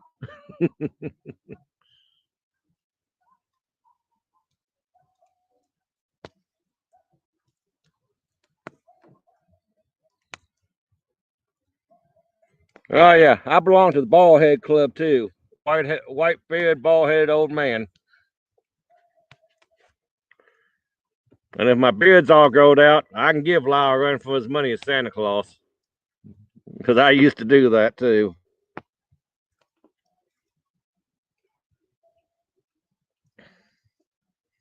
I'll have to post up one of my old Santa pictures on the Facebook page here as Christmas comes along.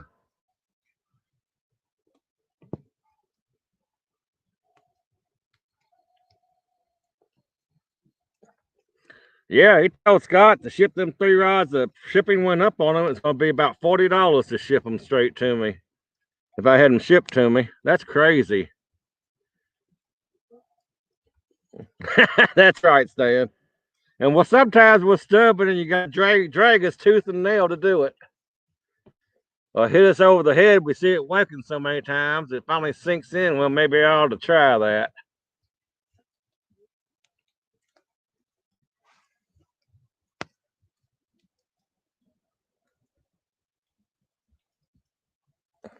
Oh, cool. That'd be cool. In December, it goes live on the website again.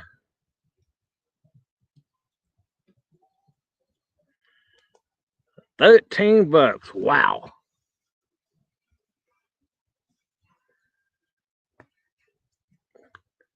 Well, Mark, if you're coming to the Catfish Conference, I want you to bring me one of those hats. I want to buy one from you. I think I will just be patient and save the $13.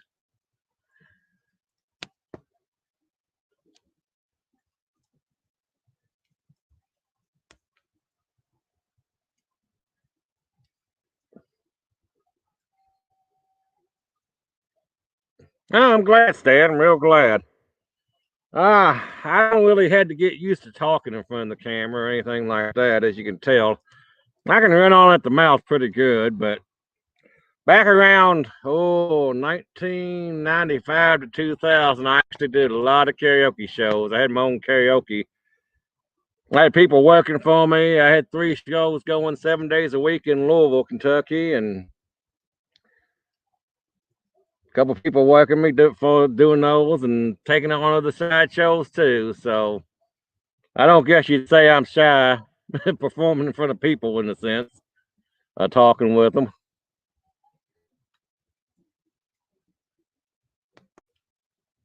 Oh, that's insane, Betty. It was $3.17.50 in shipping. Lord.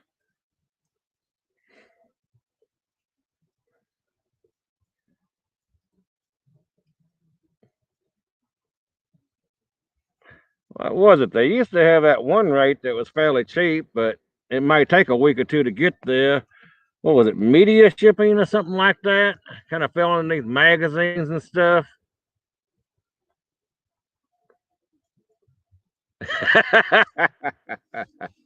Well, I won't say I'm the greatest singer in the world, but there's a few songs that I can do pretty good.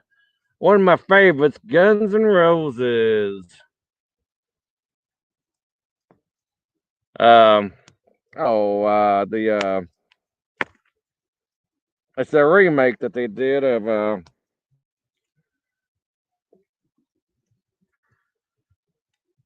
oh gosh, I can't think of the title at the moment. What is it? Mama put my guns in the ground. I can't shoot them anymore. Oh, what's the title of that song? I can almost sing the thing, but I can't think of the title.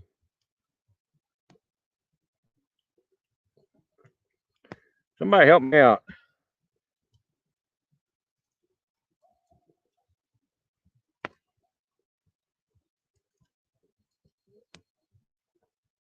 Hmm.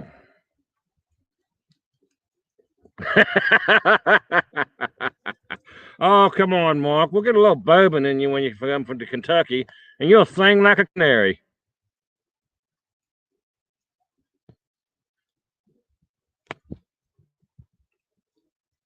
Well, so is everybody else, Betty. That's what makes it sound good to everybody, because everybody's drinking. It's like I used to tell them. Take care of your bartenders up there and have another one. I'll sound better every time.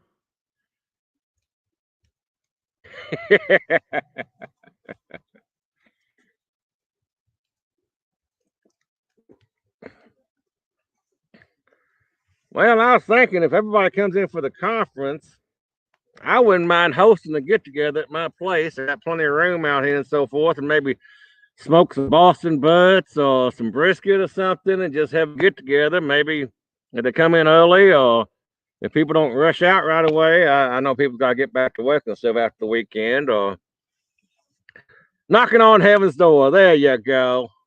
Thank you, D. Stan. I don't know why I couldn't think of the title of that for some reason. I'll just call it Old Man Brain and let it go with that. David, you got it too. Yeah, I'm the one that sings it all the time, and I couldn't even think of it.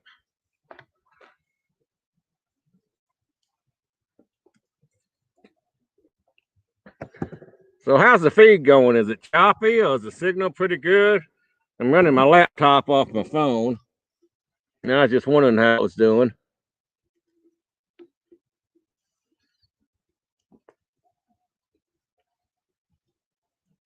Ah, does she sing all them Patsy Cline songs and stuff and Loretta Lynn, Betty?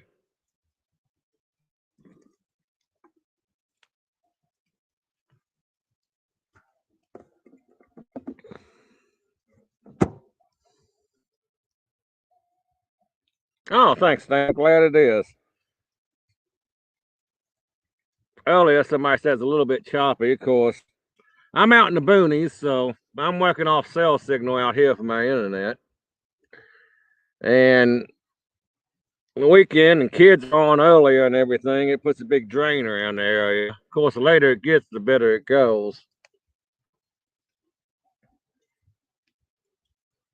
I like to see one of these poles bend over, but I'm having a heck of a good time anyway, no matter what. We got a full moon out here tonight, second full moon of the month. We won't see that again for another 20, 25 years, I think. Got a good fire going.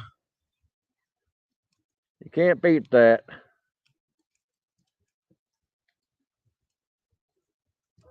I keep thinking this first pole's night caller keeps jumping every once in a while.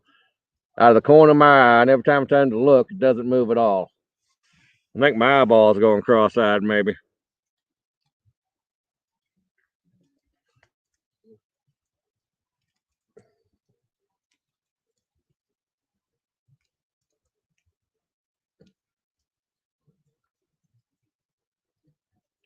Oh, old school Hank, yeah.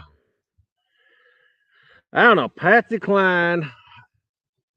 I won't say I dislike her, but I got so burnt out because I'd always have 3 or 4 people singing the same song at every show. And of course, one would get mad at the other, thinking that saying they're taking their song. It's like nobody owns the song. We're all here to have fun.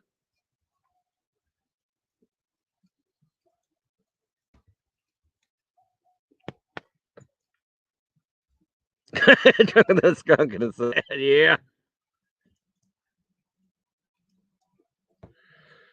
Well, I got 4 or 5 songs in my pocket that my voice works real well with, and that's about all I'm going to say. Probably that most people like. Either they do "Knocking on Heaven's Door" or Tom Petty's "Mary Jane," and I usually always get applause and good comments back on them. And there's a couple other ones. Every once in a while, I like to pull out some of the old Tom T. Hall story type songs. Week in the County Jail and stuff. They usually go pretty good. It's fun. It's enjoyable. Like I always told people, you're there to have a good time. Sit back, enjoy it, and help support everybody, just like we do in the catfish community.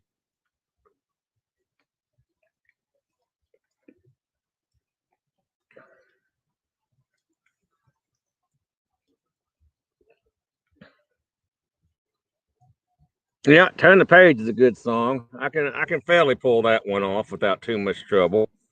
But there's people who can do it a lot better than me. But it's all about fun. It's like I used to tell everybody that come in and say they can't sing. And I say, well, can you enjoy yourself? Yeah. Well, then you can find a song that you really like.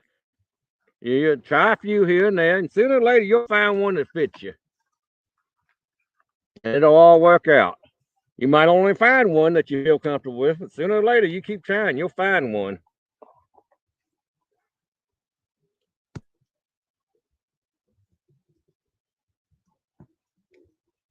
Oh, Paradise by the Dashboard Lights.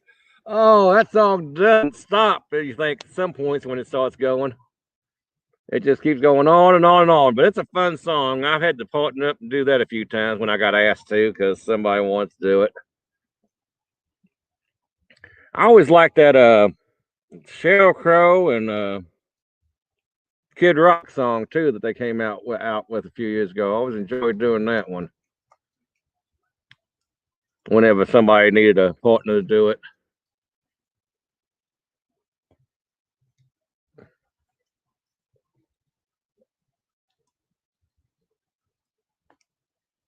Yeah, because there's some songs everybody be singing to the background. You got your whole place full of background singers. It'll roll right along. You just have fun and enjoy it. That's all it takes.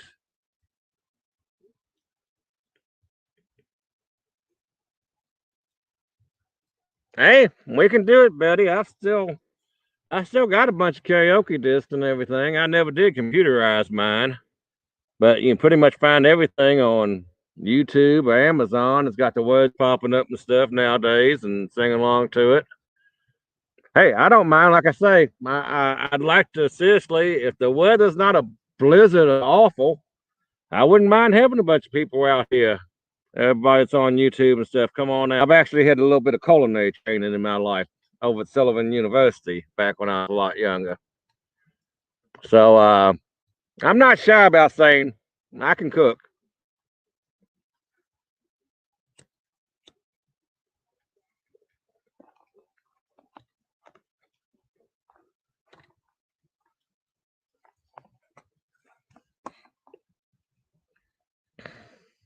Picture, yeah, that was it, David.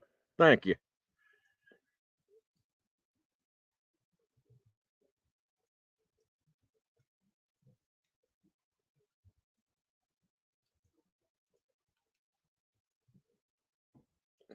Hey, Belafonte, the banana boat song. I bet that did get going. Uh-oh. Well, that was a live gill on that, so maybe not. That middle one just kind of tapped a little bit, but that might have something may be making that gill nervous. That's next to that rock pile out there in the middle. He wasn't that big a gill, so that was a pretty good little jump. He's scared of something. Maybe we'll see something yet tonight. I apologize for the slow bite, but like I say, I'm having a good old time.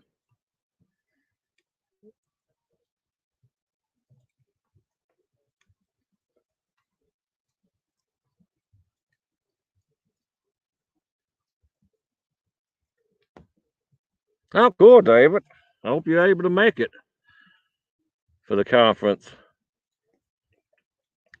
But yeah, everybody in here, let's kind of keep that in mind. If we can work out something, I'm only about 45 minutes south of Louisville. Straight shot down 65 and then about 20 minutes off of it. And you get down to my place.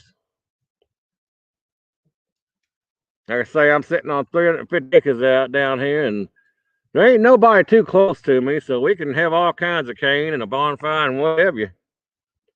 If anybody's actually interested in doing it.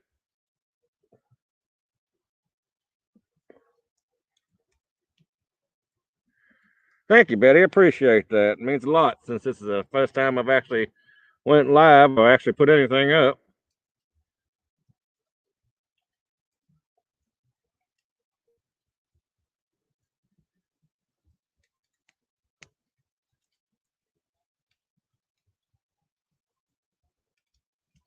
Uh-oh. Now that was more than that little bitty sunfish I put on there. Something is really making him nervous and starting to chew on him. Middle rod. Maybe they didn't want any cut bait. Like I say, these catfish ain't starving for no food in this thing. It's loaded with the sunfish and the bluegill, and I usually still toss food out there once a day, either in the morning or the afternoon. It varies.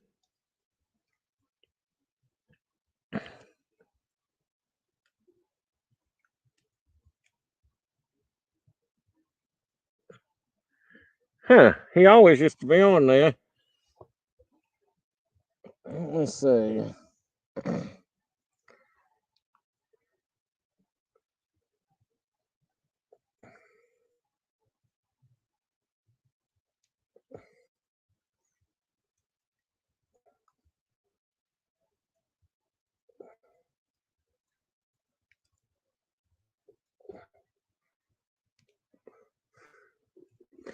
Google Hills Y Farms. It'll pop right up. Maybe he's changed the way he's done them. Maybe he's got a website now. Back in the day, it used to only be on eBay.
He's in Colbert, Georgia. Heck of a nice man to deal with. Like I say, I use the monsters on the boat these days, but I've had these for years and blue ones.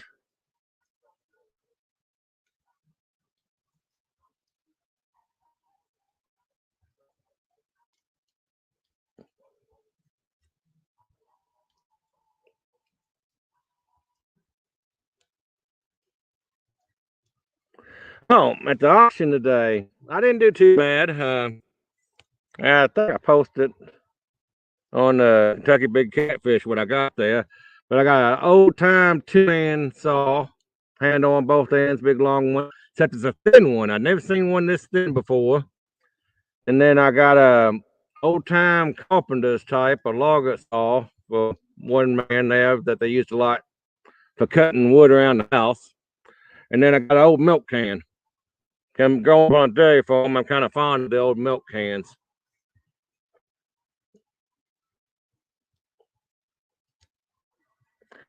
Yeah, he makes rod holders. He makes them boats. He makes them for the bank. This blue one here, as you can see, it's got 2 stakes going in the ground. Why not on both? You can take the ground stakes off. You can use a blue one and a regular holder on the boat if you really want to raise one up. Real great customer service.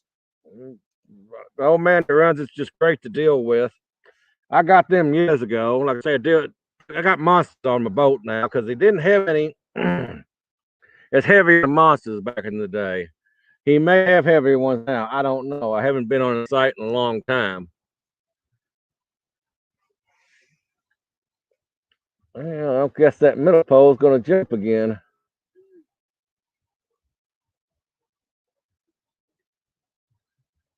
Times like these, you just want to run over and check the dang thing. We'll let it sit and soak a while longer.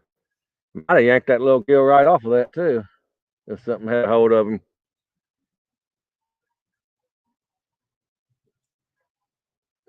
Ohio River, as far as locally. When we're chasing little big stuff, me and my partner Scott Wiseman, he's around. He's got the Facebook page joined up with me. Two men in a catfish boat. He's been putting videos on Facebook for a while, doing it that way. Here close to home, I either run down to Green River Reservoir or over to Taylorsville Lake. Though it's been a while since I've been to either one.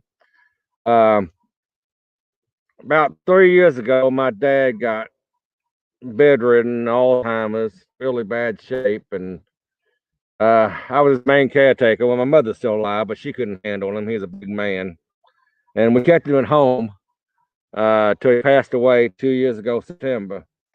And I had a 16-foot Tracker Targa, which I really loved that boat, but it was just sitting, so I sold it at the time, so I couldn't use it. Sold it to Deacon here in the local area, and I see pictures of him taking his grandkids out all the time. He loves that boat. And so I was happy it went to a good home. It's getting used, but now I'm on the market looking for another one. I'm trying to decide if I want to go Tracker Targa again or I want to go to the Sea Arc option. It's going to be one or the other.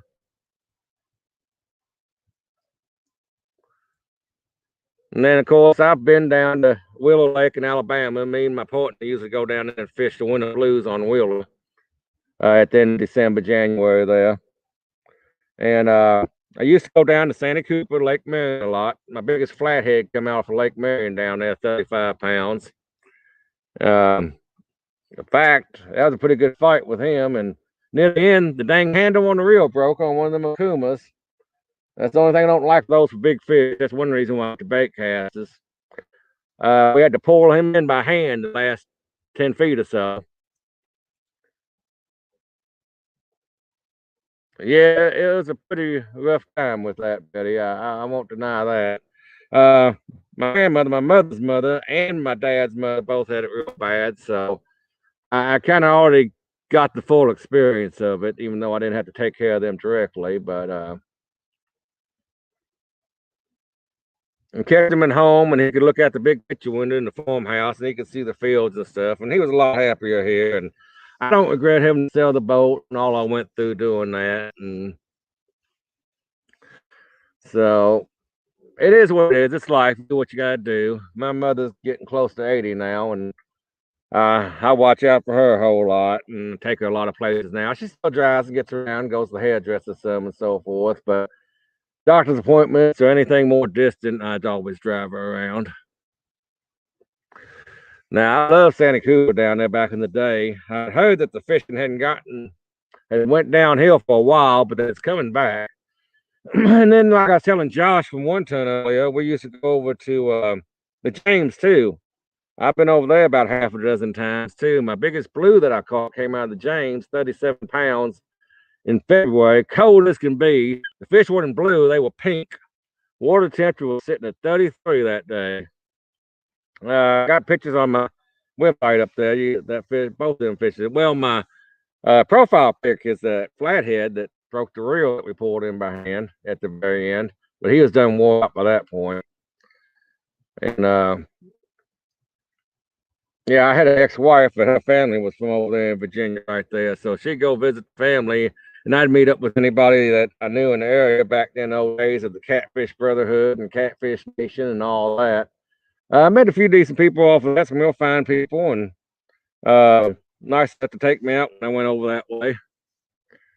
And then Santa Cooper, I met several nice people off those sites too down there. In fact, one of them, if you've been around Kentucky a while, he was Chef Jim. He used to be a chef, and he ended up moving down there to Santa Cooper, and they had a place on the water down there. And I actually lived down in Florence, about 45 minutes from the lake for 2 years. I used to do hospital billing and coding, and I took a job on the road just so I could go down there and live close to the lake. Back in those days, I had a 17-foot Lund, which is a real good boat. But I'll tell you what, that Santa Cooper will scare your britches off of you at times.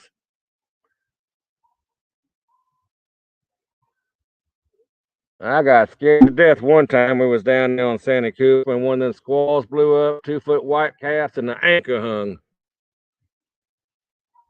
I gunned that thing and broke that thing loose, but I tell you, those waves are starting to come over the bow of that Lund, and that Lund set up pretty dang high. Lake Moultrie is even worse for rough water, in my opinion. I was on it a few times, and a couple times is all I needed to know. I wanted to stay up on Lake Marion side. So I've been real fortunate in the younger days. I fished a lot. Lived up in Indiana, and I fished about every big lake up in that way. And me and my partner, we fished the Indiana Catfish Association tournaments and sometimes the Poor Boys tournaments. So I still get around up that way a whole lot. I have not fished the Tennessee River, David, except for down near Willow Lake and so forth. I mean, all that runs down through that way. I'm wanting to go down and fish other ports like Watts Bow and so forth at some point when I get the boat big enough to handle it. I've got a 14-foot track over in the garage. I've been redoing. I put new carpet in it and going over. It's got a little 15 horse on it, tiller motor, but it's not big enough to take anywhere near the Ohio, in my opinion. Oh, okay, Chad. Well, we might have crossed paths and never knew it then. Me and Scott Wiseman's a partner there. We actually took third place in the Classic, the very last tournament. We had 42.2 pounds for third place. Second place, Mary Jane Woods and Terry Holden took second place with 42.3 pounds. And then old Casey rolls in there with a 77-pound blue and a total of 146 pounds for first. Nobody was catching them.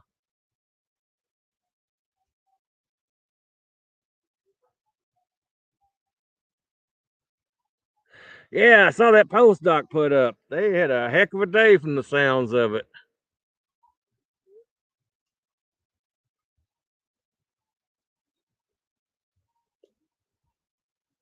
SWOCC Club. That one sounds a bit familiar. That's based out of Ohio, isn't it? I used to fish up near Tanner's Creek a whole lot. In fact, a few times run all the way up to Cincinnati there off the ball stadium, the Red Stadium. But then Tanner's fishery up in that area, it went downhill there for a while. But since all the new regulations started, I heard it's starting to make a comeback for bigger fish up that way. So yeah, I've been around the catfishing bit here in the area for a pretty good while. I mean, I grew up fishing from the time we first hit this farm, well, even before that, but had to run of all the water around here on the farm, and I put it to use. Yeah, that's what I thought it was. Yeah, I was real impressed with the Poor Boys Tournament trail. They did a benefit for two children, a brother and a sister that had cancer back in the fall, and it was a wonderful tournament they ran. And I want to try to take and fish more of them. The right side of the River Club. I think it got lost somewhere and hit the wrong side. You know, Kentucky owns the river now.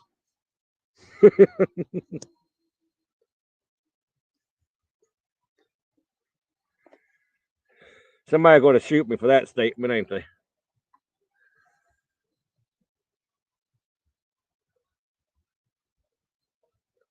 Oh, great Outdoors Addiction. Glad you found it. Like I said, very good quality fellow to work with. Good quality products. Like I say, the one time I had a problem, it was taken care of immediately. The nuts didn't get put in, or the bases. No, it was the bases that didn't get put in the order accidentally. And he had them out to me the next day. I mean, Mr. Hill is a great fellow to deal with if his rod holders are the right size that you want to use. Like I say, he didn't have the heavier ones like Monsters years ago, but like I say, I haven't looked at the site. I don't know if they got heavier ones now or not. Oh, it's still named the Ohio River. Yeah, but where's the state line sign sit when you cross that river, Betty? She's going to shoot me at this rate.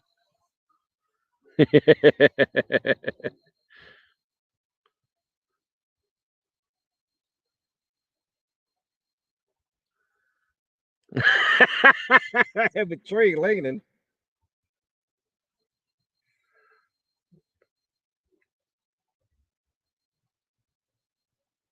I guess they were trying to see the sights.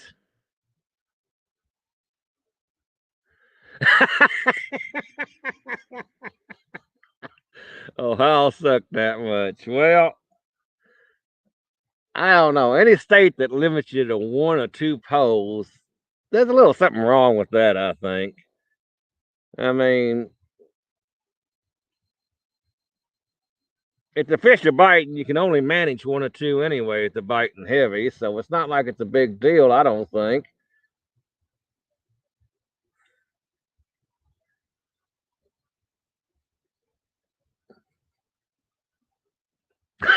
Boom.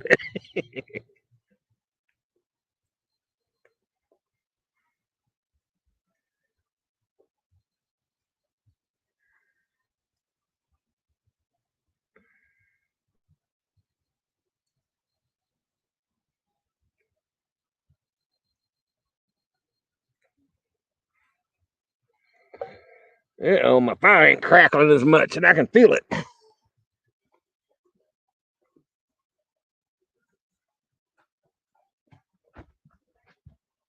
I can start singing now, I guess. Put another log on the fire.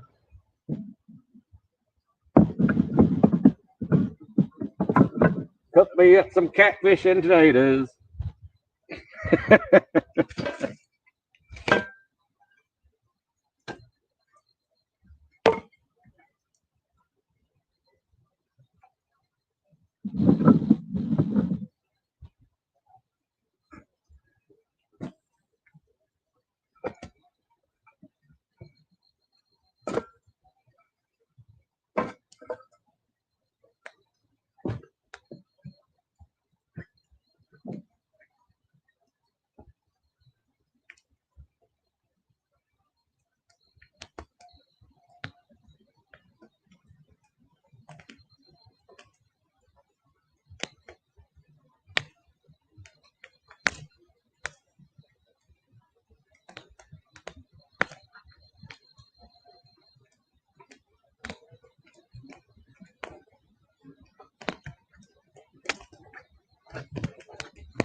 Well, yeah, fair warning if you're in a deer populated area.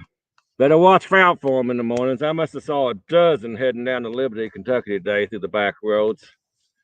They were on the move with this cold snap now. I think what? Muzzleloader season open this weekend? I'm not sure. I ain't really been a deer hunter in a number of years. Not that I wouldn't take one. I like my deer meat too, but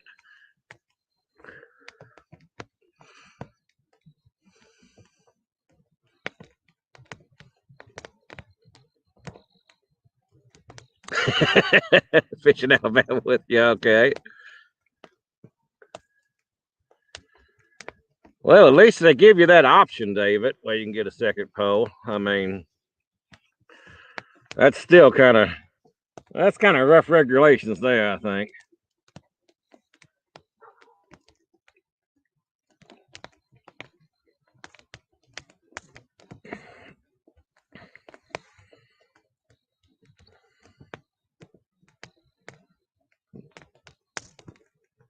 Yeah, I think muzzleloader started around here too today.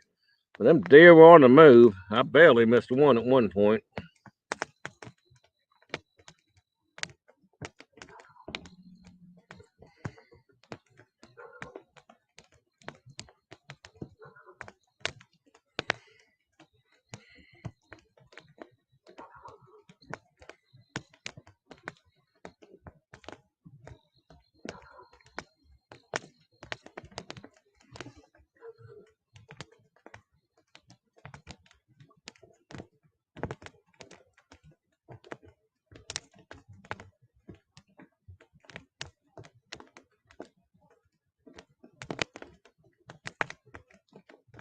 Of course, these fish in this pond ain't used to this much light over here, too. I mean, I do the fire occasionally, but I haven't did it a whole lot, really. Of course, the spotlight I got on the poles here probably ain't helping a whole lot either. It usually stays pretty dark over on this side.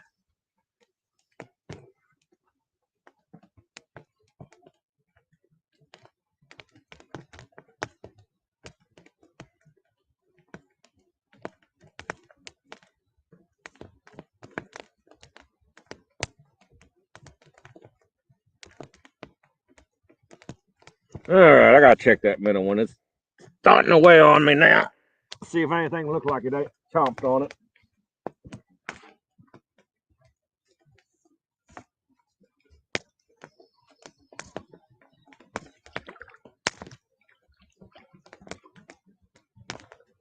It's still there.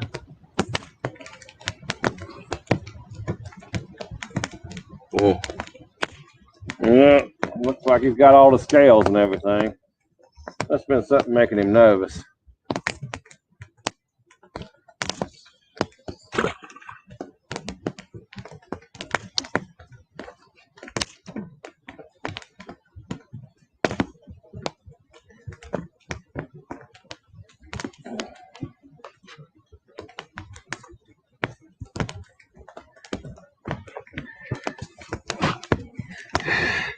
Yeah, I hear you about Alabama, Betty. That's a nice area down there. It almost feels like you haven't left Kentucky. I know you were saying that before, and I gotta agree with it. Where's the moon at? Oh yeah, we got the giant moon right here. We'll even put it on the feed. Let's see here. There we go. One moon for everybody. Right above the fire. Yeah, there's the fire coming on a little bit at the bottom.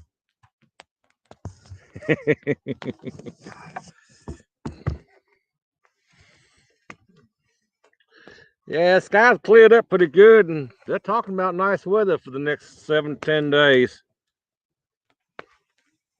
Which makes me happy because we just started harvest. Things were late getting in the ground in the spring, and we've only gotten, maybe about 15 acres in before that rain hit the other day.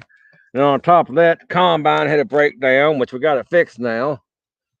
So that may interrupt my fishing tomorrow. I may have to run tomorrow if it's dry enough to that combine without tearing up the fields too bad.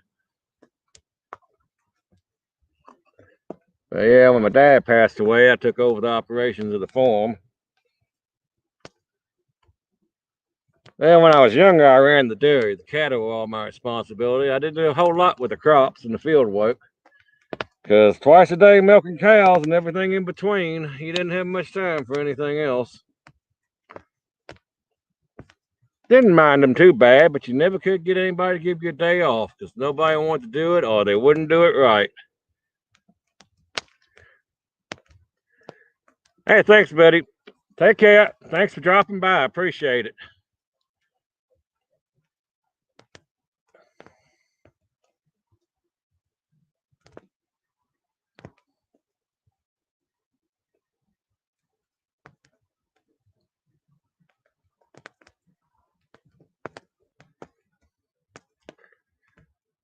Yeah, I need to toss some laundry in the washer myself when I get in there.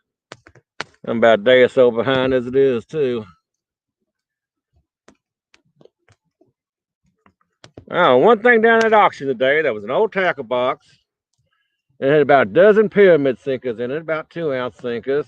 And a bunch of beetle spins and spinner baits and hooks and swills and stuff. And the tackle box is broke anyway. And some young kid, probably not more than 18 or 19, ran that thing up to $30. At 25, I stopped and said he could have it. But I thought I was going to get that and have a few little goodies there.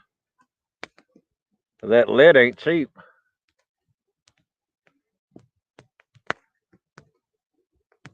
That was the only fishing stuff I saw down there.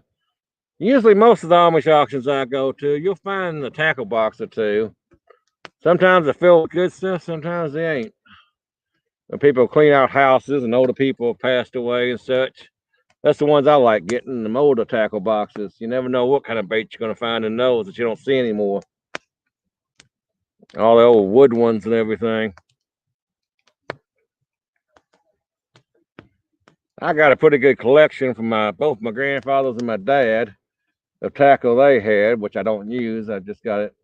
I'm wanting to put it in one of them shadow boxes and hang it up and display the better pieces. Well, not necessarily even the better pieces. Some of them's got more special meaning too.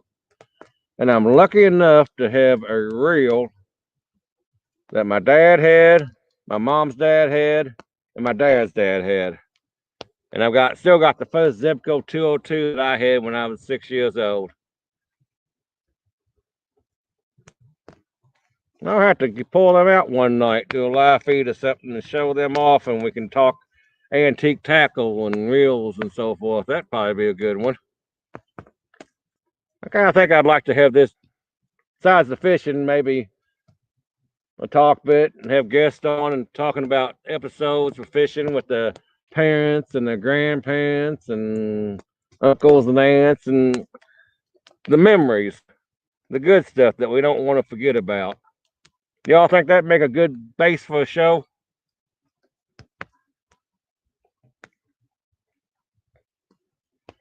Oh yeah, the one bait cast I got my mom's dad had, he reeled in a 62-pound paddlefish. It was sucking along the bottom, it got the hook in it, and then it got wrapped around its snout, and he was able to actually get that thing in. Of course, them rods wasn't much in those days. I've actually got a picture of him holding that fish. I think it's on my Facebook page, Kentucky Big Cats, of him holding that fish. Yeah, most of the older pictures on there is my mom's dad and mother. Of course, her mother fished right along with my granddad. Grandma and grandpa, they fished a lot together. They had a place down on Cumberland Lake that we'd go take us down there as kids. And he ended up selling that when he was about 10 years old. He had a boat moored down there, runabout that we used to fish out of and run around on the lake, and had a trailer down there near Alligator Dock 2. That's the dock he was closest to. Those were some really good times. Appreciate that, Stan. Yeah. Yeah, I mean, I like to get everybody talking about it. I mean, different guests every week or two and talking about your memories as a kid fishing and who you fished with and what you learned from the old timers. The things that we still do that we learned, I think, would be fascinating. And maybe other people would pick up things they hadn't thought of before and such. And it wouldn't be just about big water fishing. It'd be about the creeks and the ponds and stuff that we used to fish when we was kids and everything. And lakes and stuff.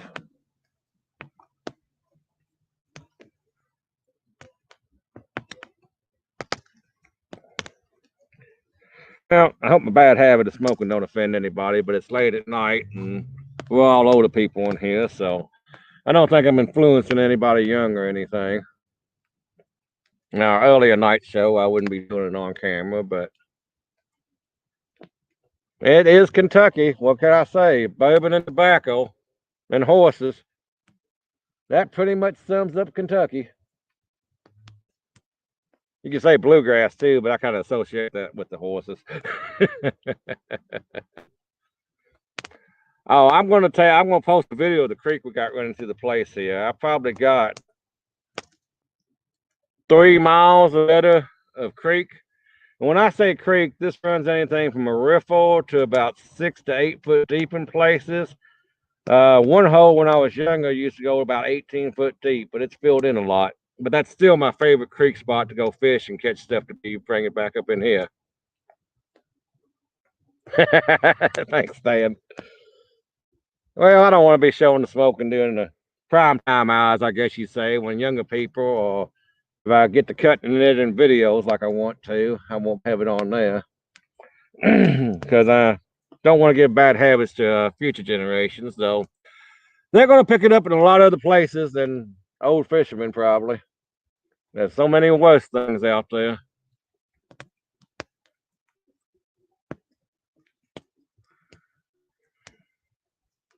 I know that from experience with some stepkids I've had, but I'm not getting into that on here. That's kind of still a sore subject. I just got out of a marriage that took 2 years to finalize the divorce and just finalized last month. Sad to see it happen, but it's kind of unavoidable. But I can't say too much that this one I can't say was really my fault or anything. In fact, the judge awarded everything to me. Everything. And I'll just leave it at that.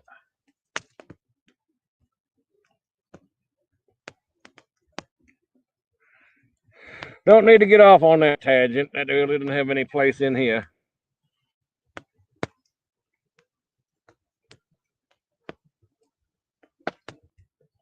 Oh yeah, back in the day, heck, your parents would say, "Go do something outside." First thing I do is grab the pole and head to the creek. In fact, we had about a 2.5 acre pond here on the farm when we first moved down here. And then my dad ended up draining it to make room for a field to put the dry cows when we dried them off near the end of their pregnancies. That thing had an 8-pound bass in it, huge crappie. Even had shad in it, which I guess is why they got so big. I hated to see that go.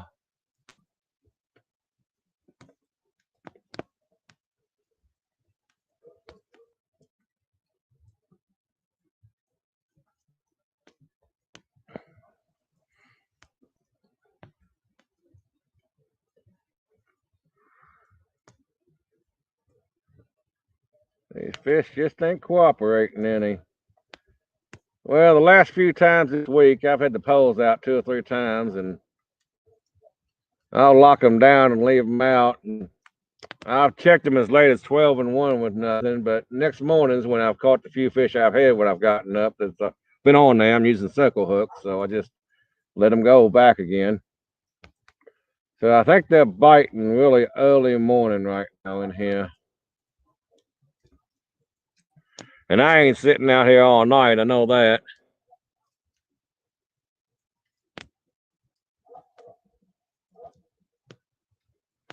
Oh yeah, we always caught crawfish here too. They're back here in this thing also. Knob Creek on one of the Lincoln Boyhood Home areas right outside of New Haven here where I live. That Knob Creek area that runs through there. I knew a Foreman family out there, and Dad would go out there all the time when we were kids. And they actually caught a crawfish that looked like a small lobster one time. That's how big that sucker was. It was huge as far as crawfish go. I mean, it was literally the size of a small lobster. I'd never seen one like it before and never have it yet again since then.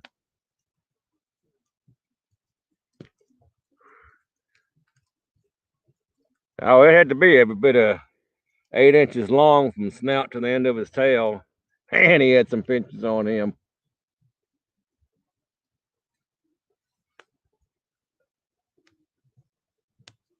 Yeah, exactly, David. In fact, that's how we caught that big one out of there when we saw him. We saw him walking along there. We ran in and got a piece of meat. It wasn't bacon. It was a piece of roast, a steak, or something like that, and tied it on there. And he grabbed onto that. I've got a crawfish trap that I'll hang like Slim Jims from it, and that'll pull them into there too. And the bullheads back in this creek, they love Slim Jims.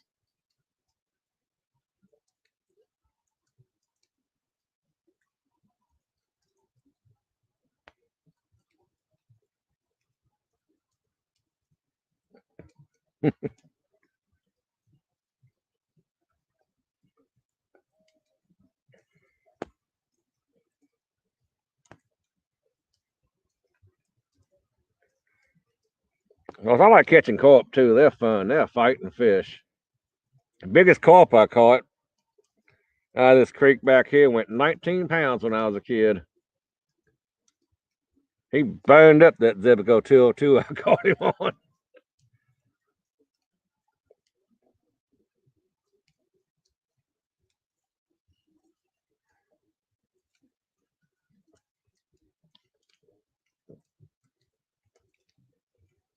I think last Sunday I went back there. I tossed some corn out and chummed up with some corn, but I couldn't get none to come up. But back then, when we had the cattle, of course, the cattle would eat the grain and then they'd go down the creek to drink. And of course, one thing led to another, and they left the leftover corn in the water, and them carp would just show up. Every time the cattle went down there, morning and night, about a certain time, and you could set your watch by it when them carp would be right up there swimming amongst their feet.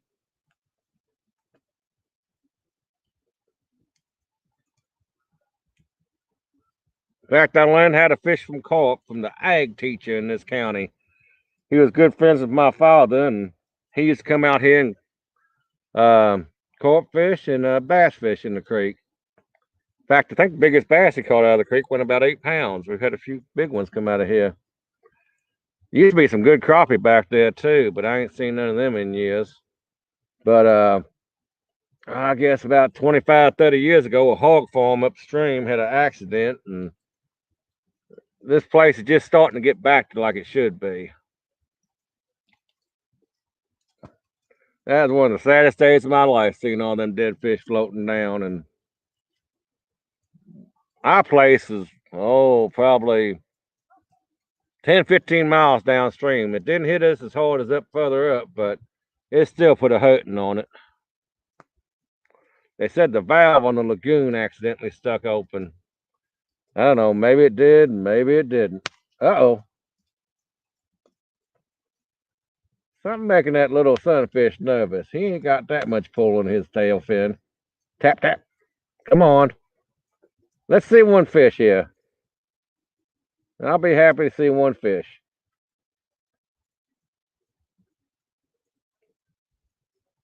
Of course, I'll be happy to see that 7-pounder I put in here to see how big he got from a few years back.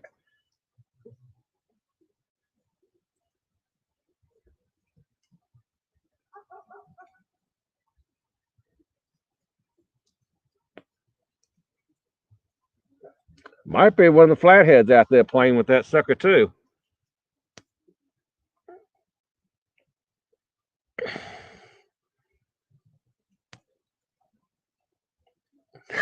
Little Caesar's Pizza. I'm not surprised. I mean, if it's got a meat sense to it, you're gonna find something to bite on it.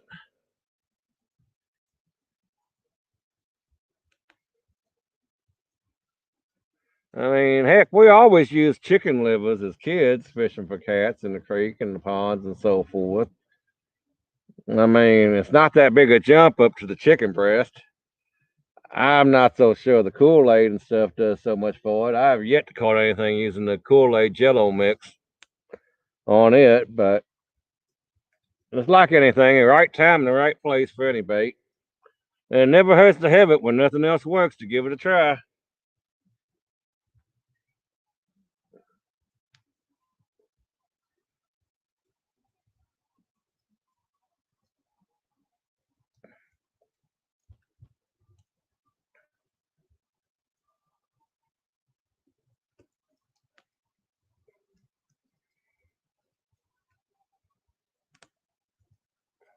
I'm going to be interested to see how that works. I imagine that's going to work pretty good, garlic shrimp.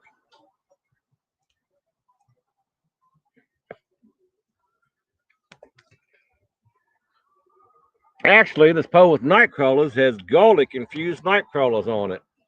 I actually didn't mean to buy those. I just reached in and grabbed a couple of things of night crawlers and didn't notice it said garlic infused till I got them home.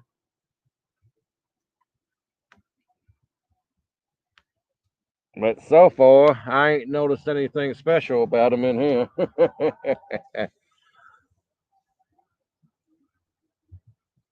Though I did have one of my small 2-pound flatheads that sold bite on it, a garlic night crawler the other day when I was pan fishing for bait. He bit on a little old cheap Zebco spinning reel, a little light, ultralight thing. He was fun to get in on that.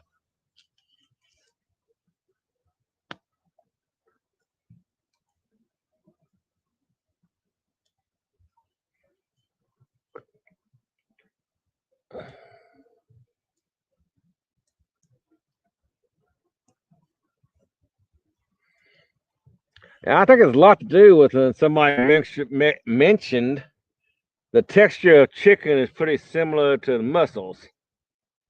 Because I know those blues will tear up the mussels. We used to catch them down in Lake Marion on Sandy Cooper. The bellies just extended out. Their rear ends extended out from trying to push them shells on through. It was something else. And somehow I feel that's probably a good bit of it. I mean, it's meat too, but I think the texture probably has a lot like mussels to them.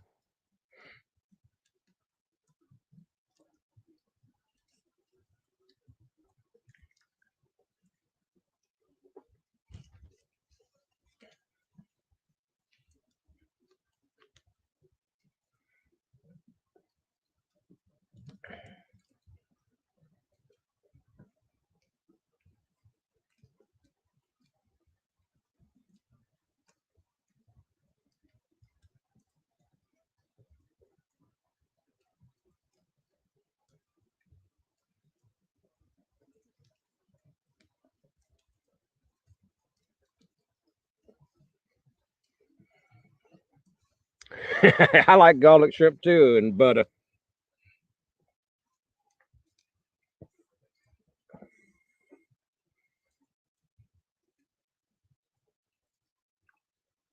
Yeah, exactly. Yeah, it definitely looked like, yeah, the chicken. Yeah, I knew what you meant.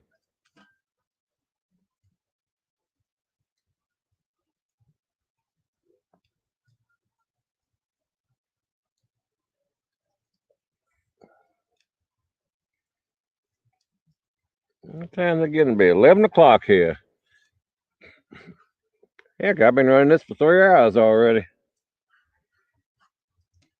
I jumped in the deep end.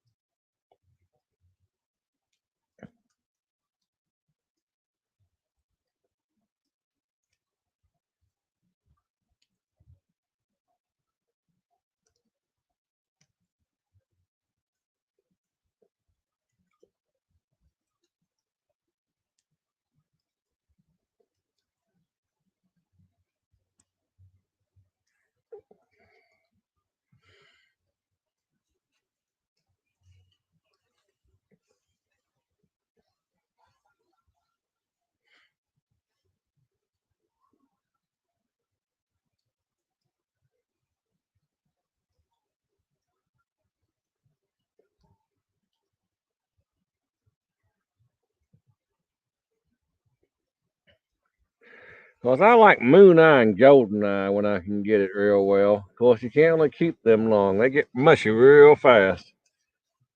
But they are an awesome bait.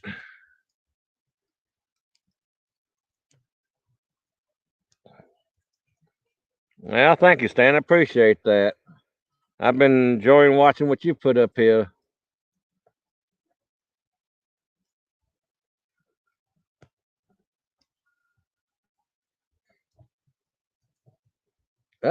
Boom. Something making him nervous down there. I bet it's one of them little flatheads doing that. A little bump once in a while.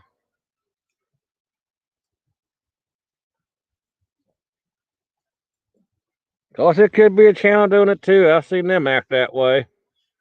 Only 8 there. Yeah, you're over there on that West Coast. Good night, Chad. Glad you dropped by. Hope you had a good time.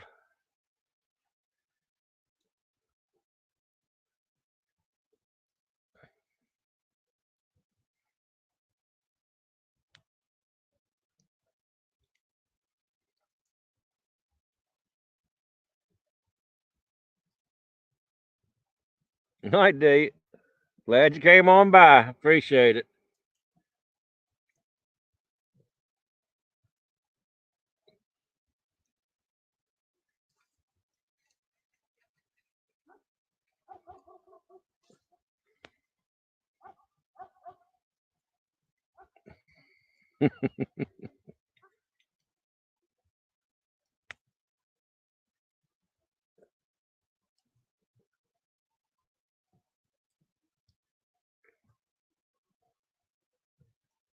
You know, that's the thing I've always said about channels. You get a channel cat up above 7 or 8 pounds, they're more predator than people give them credit for. I think they prefer live bait like a flathead when they get up that big and bigger. They're not as much of a scavenger. Of course, a little flathead, only a pound or less or so, they're pretty much scavengers too. They're not as much predators at that point until they get a little bit bigger.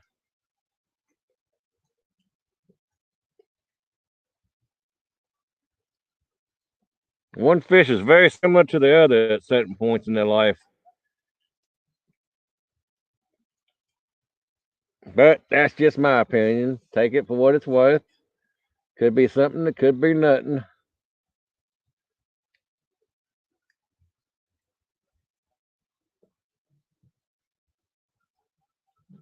Now, blues, I think they stay pretty opportunistic eaters throughout their whole life from start to finish. Whatever's around, they'll go after.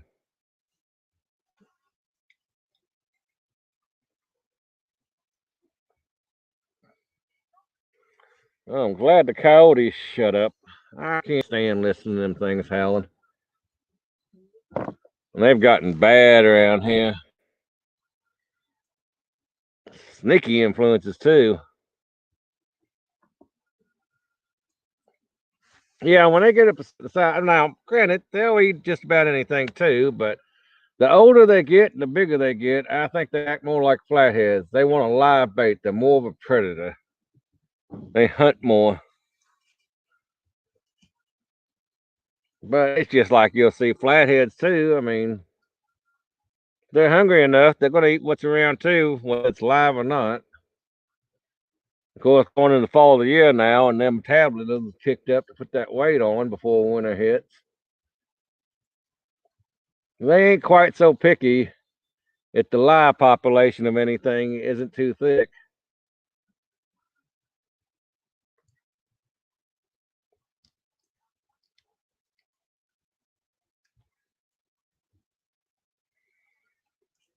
Of course, up here, I was under the assumption that you had to have live bait for flatheads. Till I started fishing down the Santa Cooper down there. And of course, everybody used to say, oh, you got to catch flathead at night. You can't catch them during the day. Well, you can catch them during the day easy enough, too. Some of these things to get started, they don't die off too fast.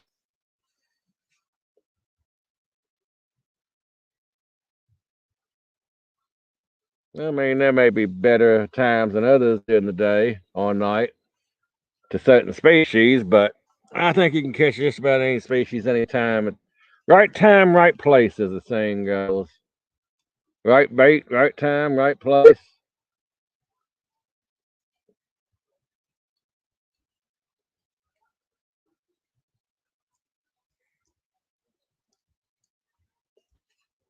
I haven't seen any bats flying around the night. Usually I have a couple small bats overflying the pond at dusk and on into the night. I didn't see any today. I don't know if the weather's got them holed up or what.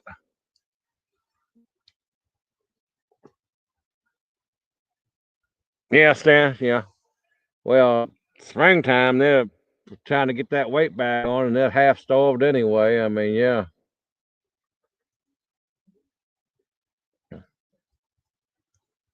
I think it's more location on flatheads than anything.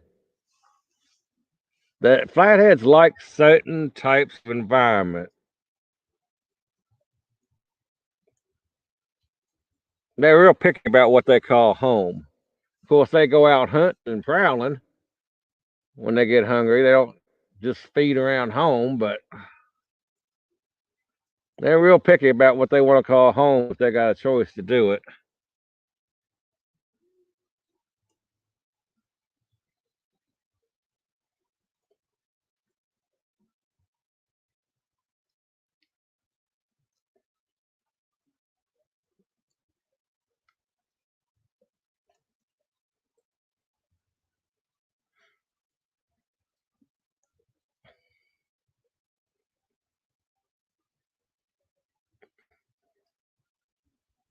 I didn't say that the other day on the video. I like that. Yeah, well, location still plays a factor, though. Good bait's everything. Good bait and a good selection of it, if you can have more than one thing, definitely helps out. But there's just some spots that don't hold fish. Yeah, you'll have fish come through it, traveling here, there, and so forth, but they don't hold up. They don't hang around long in some places. So I think that falls back to location, depending on the species.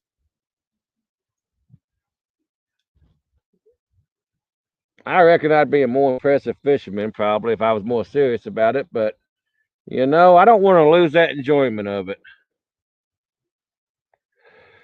Well, when it's really warm, sometimes I'll feed them morning and evening. Now that it's getting cooler, I'll usually wait till the evening when the water warms up some because they won't eat in the morning. Once it gets real cold and they start getting sluggish. And as it gets colder yet into the wintertime here, they'll stop coming up to eat the feed anyway. I mean, I'll still toss some out there because they'll get around to it slowly with their metabolism down. as it settles on the bottom, but they stop coming up to feed at the top. Oh, probably within the next 3 or 4 weeks here, I won't see them on top of the water till probably about late February again. Now, when I first started the pond, I mean, I'd feed them twice a day, every day, about the first year and a half, and now I cut it down to once a day on average. Mainly, I just like to watch them come up and eat. I'll sit there and watch them and just sit back in the evening, and they don't necessarily need it anymore as much. Well, the little bait fish that I'm trying to keep going, you know, so I always have catfish bait. It definitely helps them out, but I just like watching them. I find it peaceful.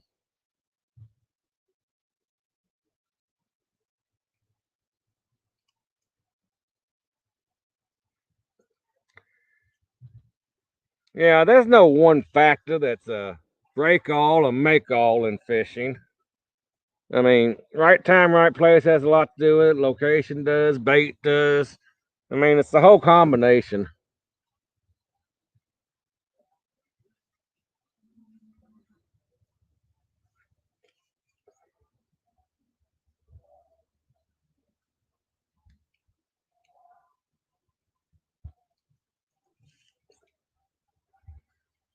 But when you're young, you got that enthusiasm. I remember times when, well, even earlier 30s, I mean, me and my partner, we'd go out, we'd leave out on a Friday night, and we wouldn't come home till Sunday night late. Then get up and go to work on Monday. Not think twice about it. Now that I'm older, I'm not so crazy about them all night tournaments anymore. It gets rather painful for me. Well, I kind of got degenerative disease in my bones and joints and nose, and in fact, I had to have both knees replaced when I was 46. Did them both at the same time too. I only had to rehab one time that way. Wasn't easy, but I'm glad I did them both at the same time. And when I was young enough to really get them going again. To some degree, and I think that depends a whole lot on the time of the year, David. I mean, flatheads probably are the most definitive that most of them will rest up and hide out during the day, and they come prowling at night, and larger channels too. I think that's very true of them. Other fish, you know, sometimes yes, sometimes no. I think the season has a lot to do with it. Now, these fish, when I feed them in the pond, they can actually feel my footsteps from about 20 or 30 feet away when I'm walking up to the pond. They all start running up. I can see them coming across the top of the water from the other side of the pond.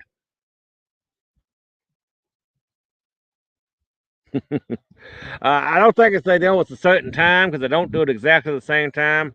Here on the farm, some days, you know, you get rain, we're not doing a whole lot. Maybe some maintenance inside the shop or something. And other times, like harvest season, we'll go to dark and beyond. So it can vary greatly on when I get around to feeding them. But they should sure feel the vibrations of my feet just walking across the yard up to the pond. About a good 20, 30 feet away, I can see them coming from the other side, heading to the spot I feed them. Now, I always feed them in the same spot, so they're used to that. So they know where to start heading to when they feel me walking that way. I was real surprised at that. I never realized that they were that sensitive just to vibrations from walking on the ground.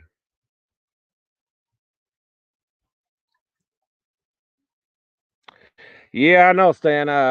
I couldn't even go up 3 or 4 steps without being in severe pain when I had mine. I went to 3 different doctors, and finally the third one. Well, the first 2 only took x-rays of my knees from the front and the side. The third one took them from the front, side, and behind. And the back view showed just how bad they was. They were totally ate up, and there wasn't nothing left of the cartilage and stuff in there. And he said, "You're shot."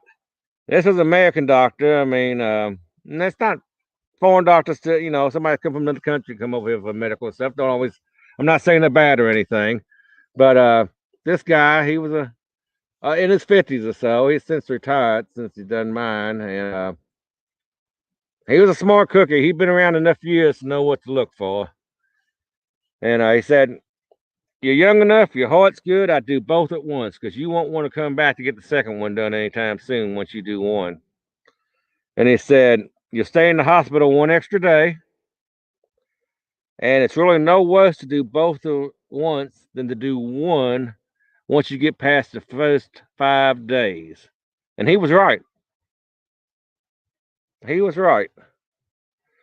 Nowadays, they don't want to do them both at the same time too often because then they lose out all that extra money, and then they do them both at the same surgery. But I'm really glad he suggested that to me and was presented very good argument for doing both of them at once. And then I had my neck fused between C6 and 7. It was totally ate out, nothing but bone spurs and nose in there. And all my joints, I've had 2 surgeries on the right shoulder, 1 on the left, 1 surgery on the elbow on the right, 2 surgeries on the left elbow, carpal tunnel on both wrists. I asked him one time why they were so bad, and he said, "You just got shitty genes. You got it from your family somewhere down the line. That's all it amounts to. No other reason." They go to school. Yeah, they come to school it up all right when they know it's dinner time.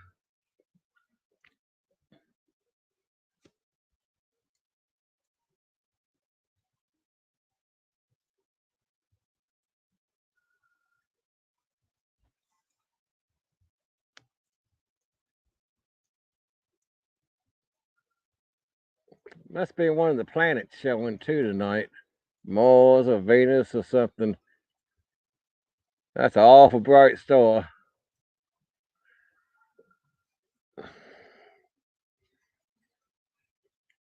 Well, it didn't help me growing up and milking in that wet environment on standing on concrete for years either. That put a lot of wear and tear and arthritis started in them.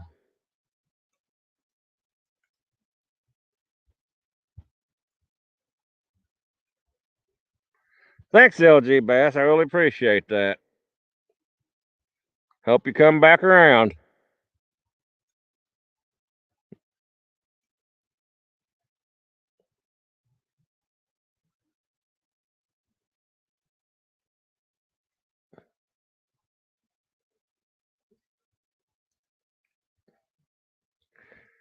I'm going to give him about 45 more minutes at the most, and I'll either come out in the morning and find the fish or I won't. It's getting pretty chilly out. I'm glad I got that fire out here.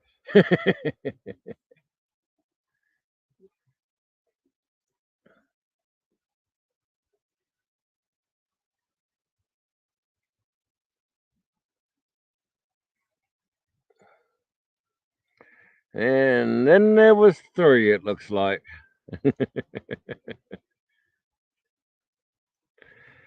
Yeah, that extra money is everything to them doctors nowadays. And I don't think too many of them take the job too serious. Oh, that was a bite on night crawlers. Because night crawlers don't swim against the pole like that. Just a little peck. Of course, that could have been bluegill or sunfish or whatever, too. I mean, most of them lay down at night, but every once in a while you'll get one biting still. Could have been a little channel, I guess. So I've always been told that channels will not breed in a pond unless you have like a stream running into it and a stream running out. The silk covers over their eggs and suffocates the eggs.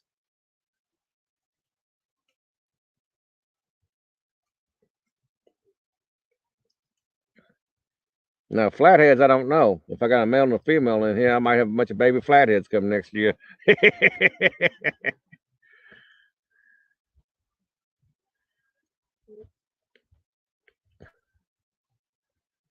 Oh yeah, yes, Dan.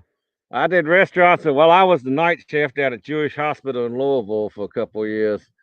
I spent my shared time on them restaurant floors or kitchen floors or whatever you want to call them too.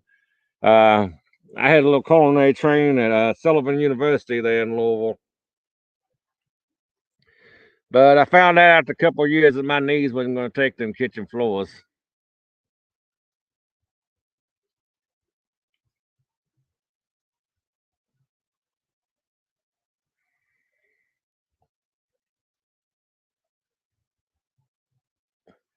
That's one reason why I said I fire up the smoker and cook up a meal for anybody that wants to come and visit during Catfish Conference one night.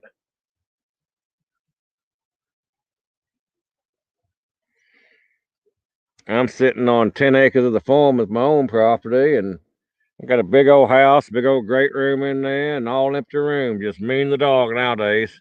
And I ain't complaining about that either.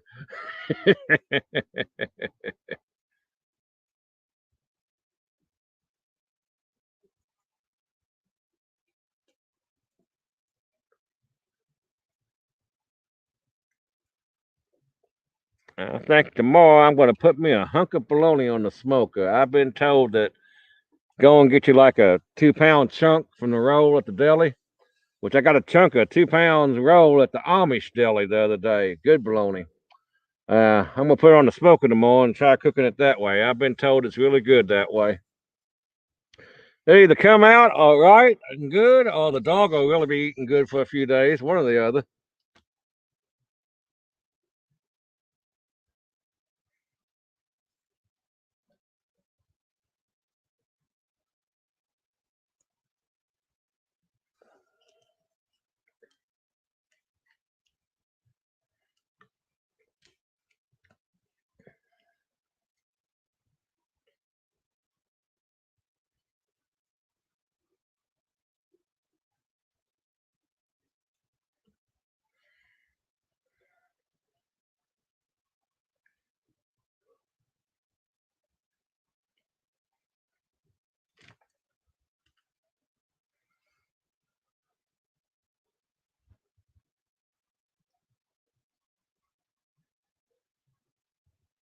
Oh, that hurts. Yeah, people ain't got no sense stepping into a vehicle or a boat hardly anymore.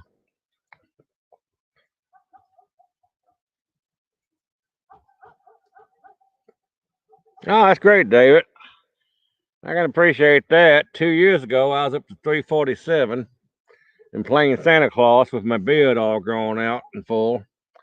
And in the last 2 years, I've gotten down to 280. So I've been real pleased with that.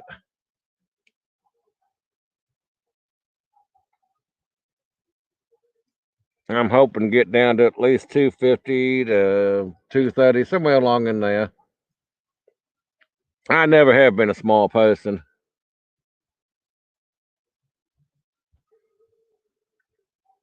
Oh, that's great.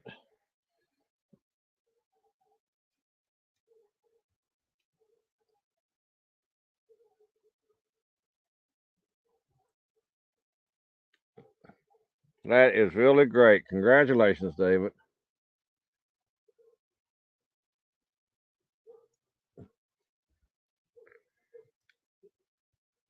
I think my biggest thing was getting back on the farm when my dad got sick and taking care of him and running the farm again.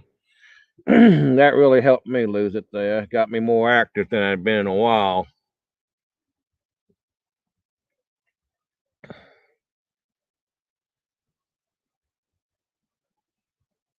Yeah, that's what I'm thinking, Stan. I'm thinking it's going to be good. I'm going to doctor it up and maybe put a little extra garlic in it and season up the outside with a rub that I use when I do a lot of smoking and barbecuing, and put that in there and crisscross it where it'll pop open and brown around, crispy around the edges. Heck, I might even make a video of doing that. Food's kind of my thing too. Might just combine the things. Then if it don't come out no good, you'll never see the video.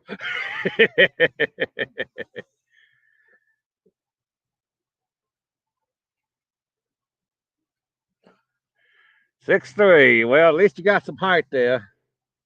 I'm about 5. Well, I probably shrunk down to about 5'7" since I had the knees replaced.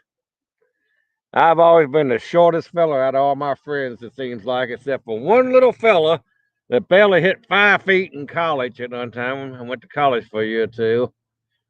So I figured out that wasn't for me. Other than him, everybody's always been taller than me.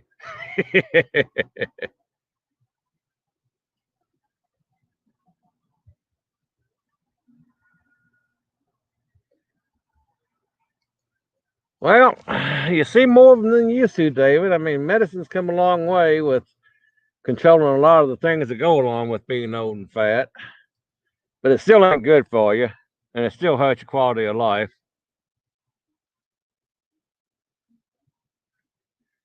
That's right, Stan. In fact, I was even thinking of maybe putting a honey bourbon glaze over the top of it.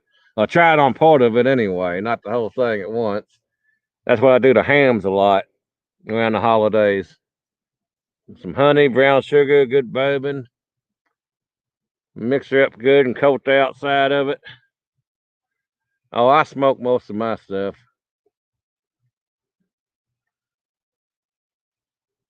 I even like getting my own pork belly and making my own bacon on the smoker. Oh, pay a little attention to this fire. I'm not putting anything more on it. It needs to burn down some. Oh, yeah, I'm feeling my knees tonight out here in the chill.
Oh, yeah, fire's feeling good.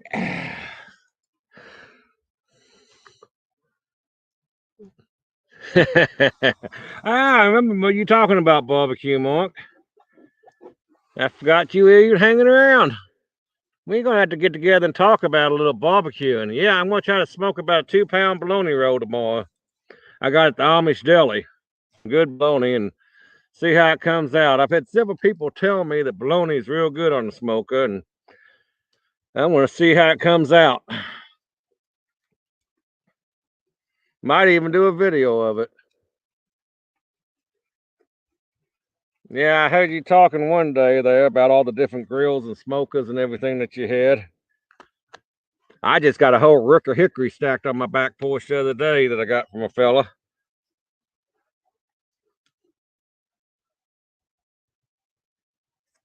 Well, if he's close to Stan, I'd say come on over. I got a bunch of smoked meat in the refrigerator that I did this past week here that I've been eating on all week.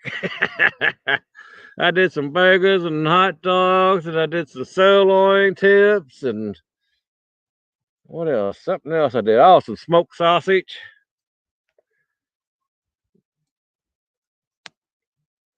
Oh, I do burnt ends and pork belly. Oh yeah, burnt ends on brisket. Man, oh man, I gotta have them burnt ends on the brisket.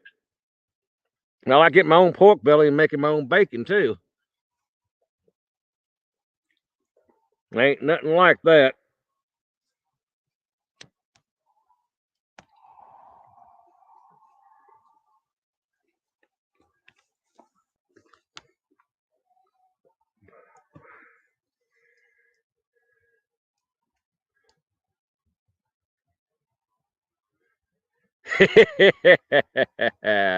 Mine ain't that big, but I've got one of the smaller Oklahoma Joes that does a real good job for me. It's just now getting, I've had it for about 2 years, so it's just now getting really, really seasoned good.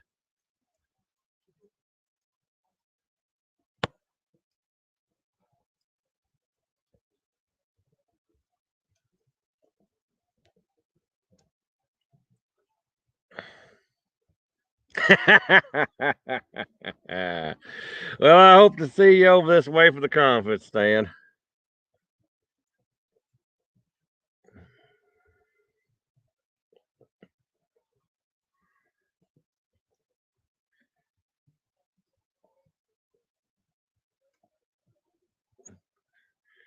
Well, Mark, we just might have to have a barbecue smoker cook off or something sometime.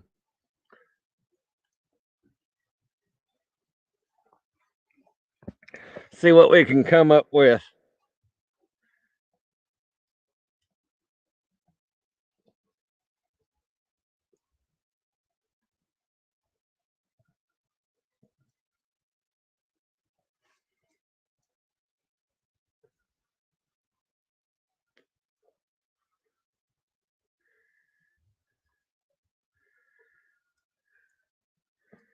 Shane's River's fun. Like I say, I made several trips over that way.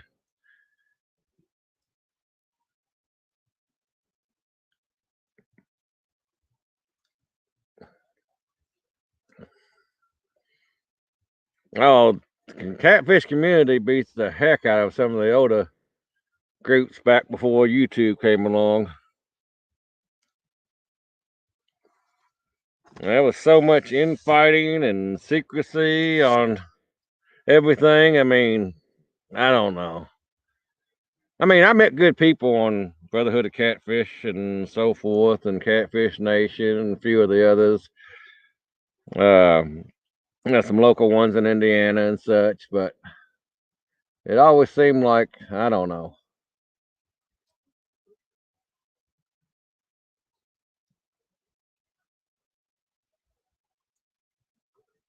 There you go. That's a heck of a breakfast there. I got some of that smoked sirloin. I'm gonna go in and make me some sirloin tacos or something here when I get inside before I go to bed. I ain't ate no dinner yet tonight. I've been out here messing around all night. I forget to eat when I'm fishing.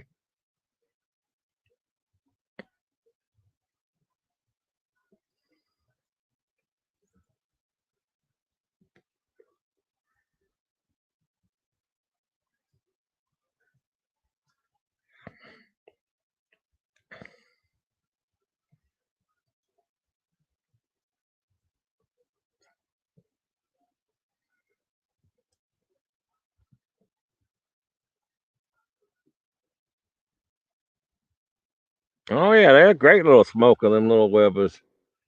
Easy to take places and so forth.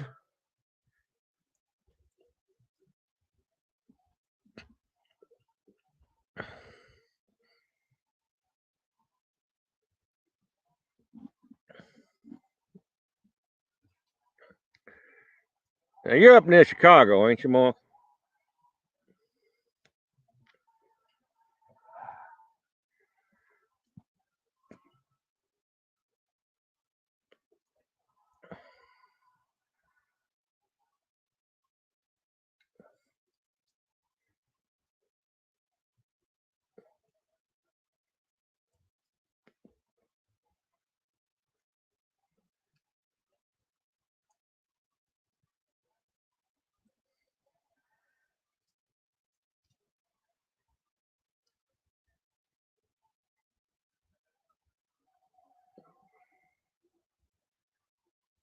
Northwest of Chicago.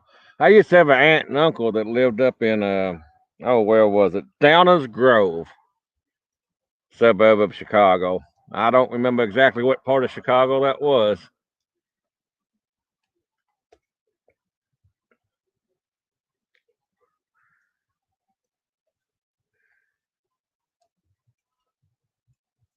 I've done a little carp fishing up on the Indiana side of it, not too far from there, a time or two, and some tournaments for carp back, a long time ago. Early 2000s, I guess. Oh, okay, not too far from that. Well, maybe in the spring, if you're willing, I might make a trip up that way. Maybe we can fish together or something. I do like to travel, and that's really not that far from here. I mean, day trip up there. I mean, get up there within the day. I mean,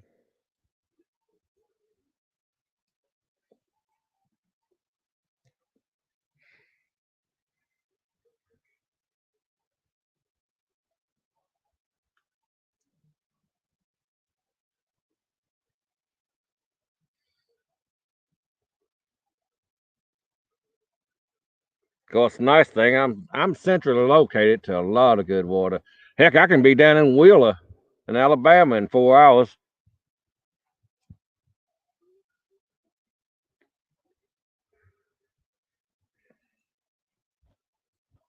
I'd like to find me about a half-acre lot down there where I can put my camper down there.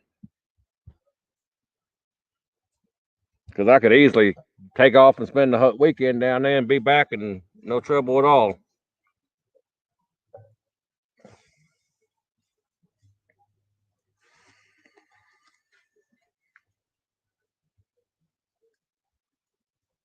Yeah, sounds good. I look forward to it then. We can fish and trade smoking and barbecuing recipes and stories and tips and tricks. I enjoy crappie fishing too. Actually, Green River Reservoir is only about 40 minutes from me, and they have a pretty good population of crappie of good size down there.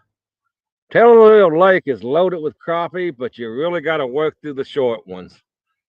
And that's only about 45 minutes or so from me on the one end of the lake.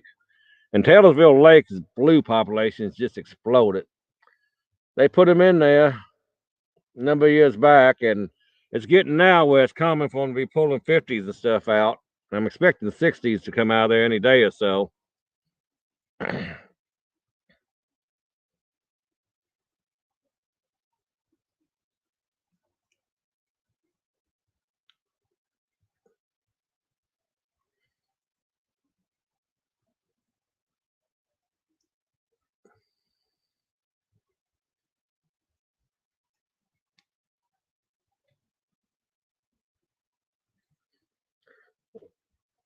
Well, doesn't look like there's gonna be any fish tonight on this.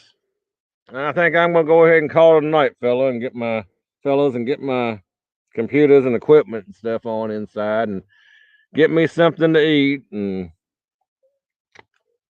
warm up a little bit. Even with the fire out here, it's starting to get chilly now. I'm letting the fire dial down. Well, I appreciate everybody stopping by, and it's been a heck of a time. I've really enjoyed it. I figured I was going to, but now that I've done it, I really know that I like this, and we're going to move ahead with this. See if we can't make something out of my channel. Thank you, everybody, for all the support and everything. I really appreciate it, and being such a great community. Good night, everybody.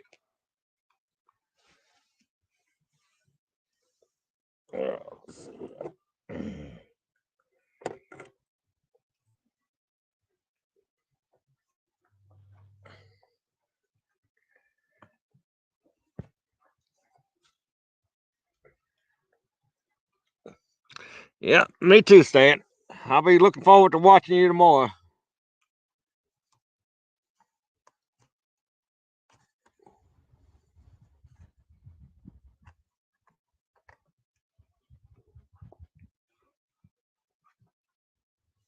Going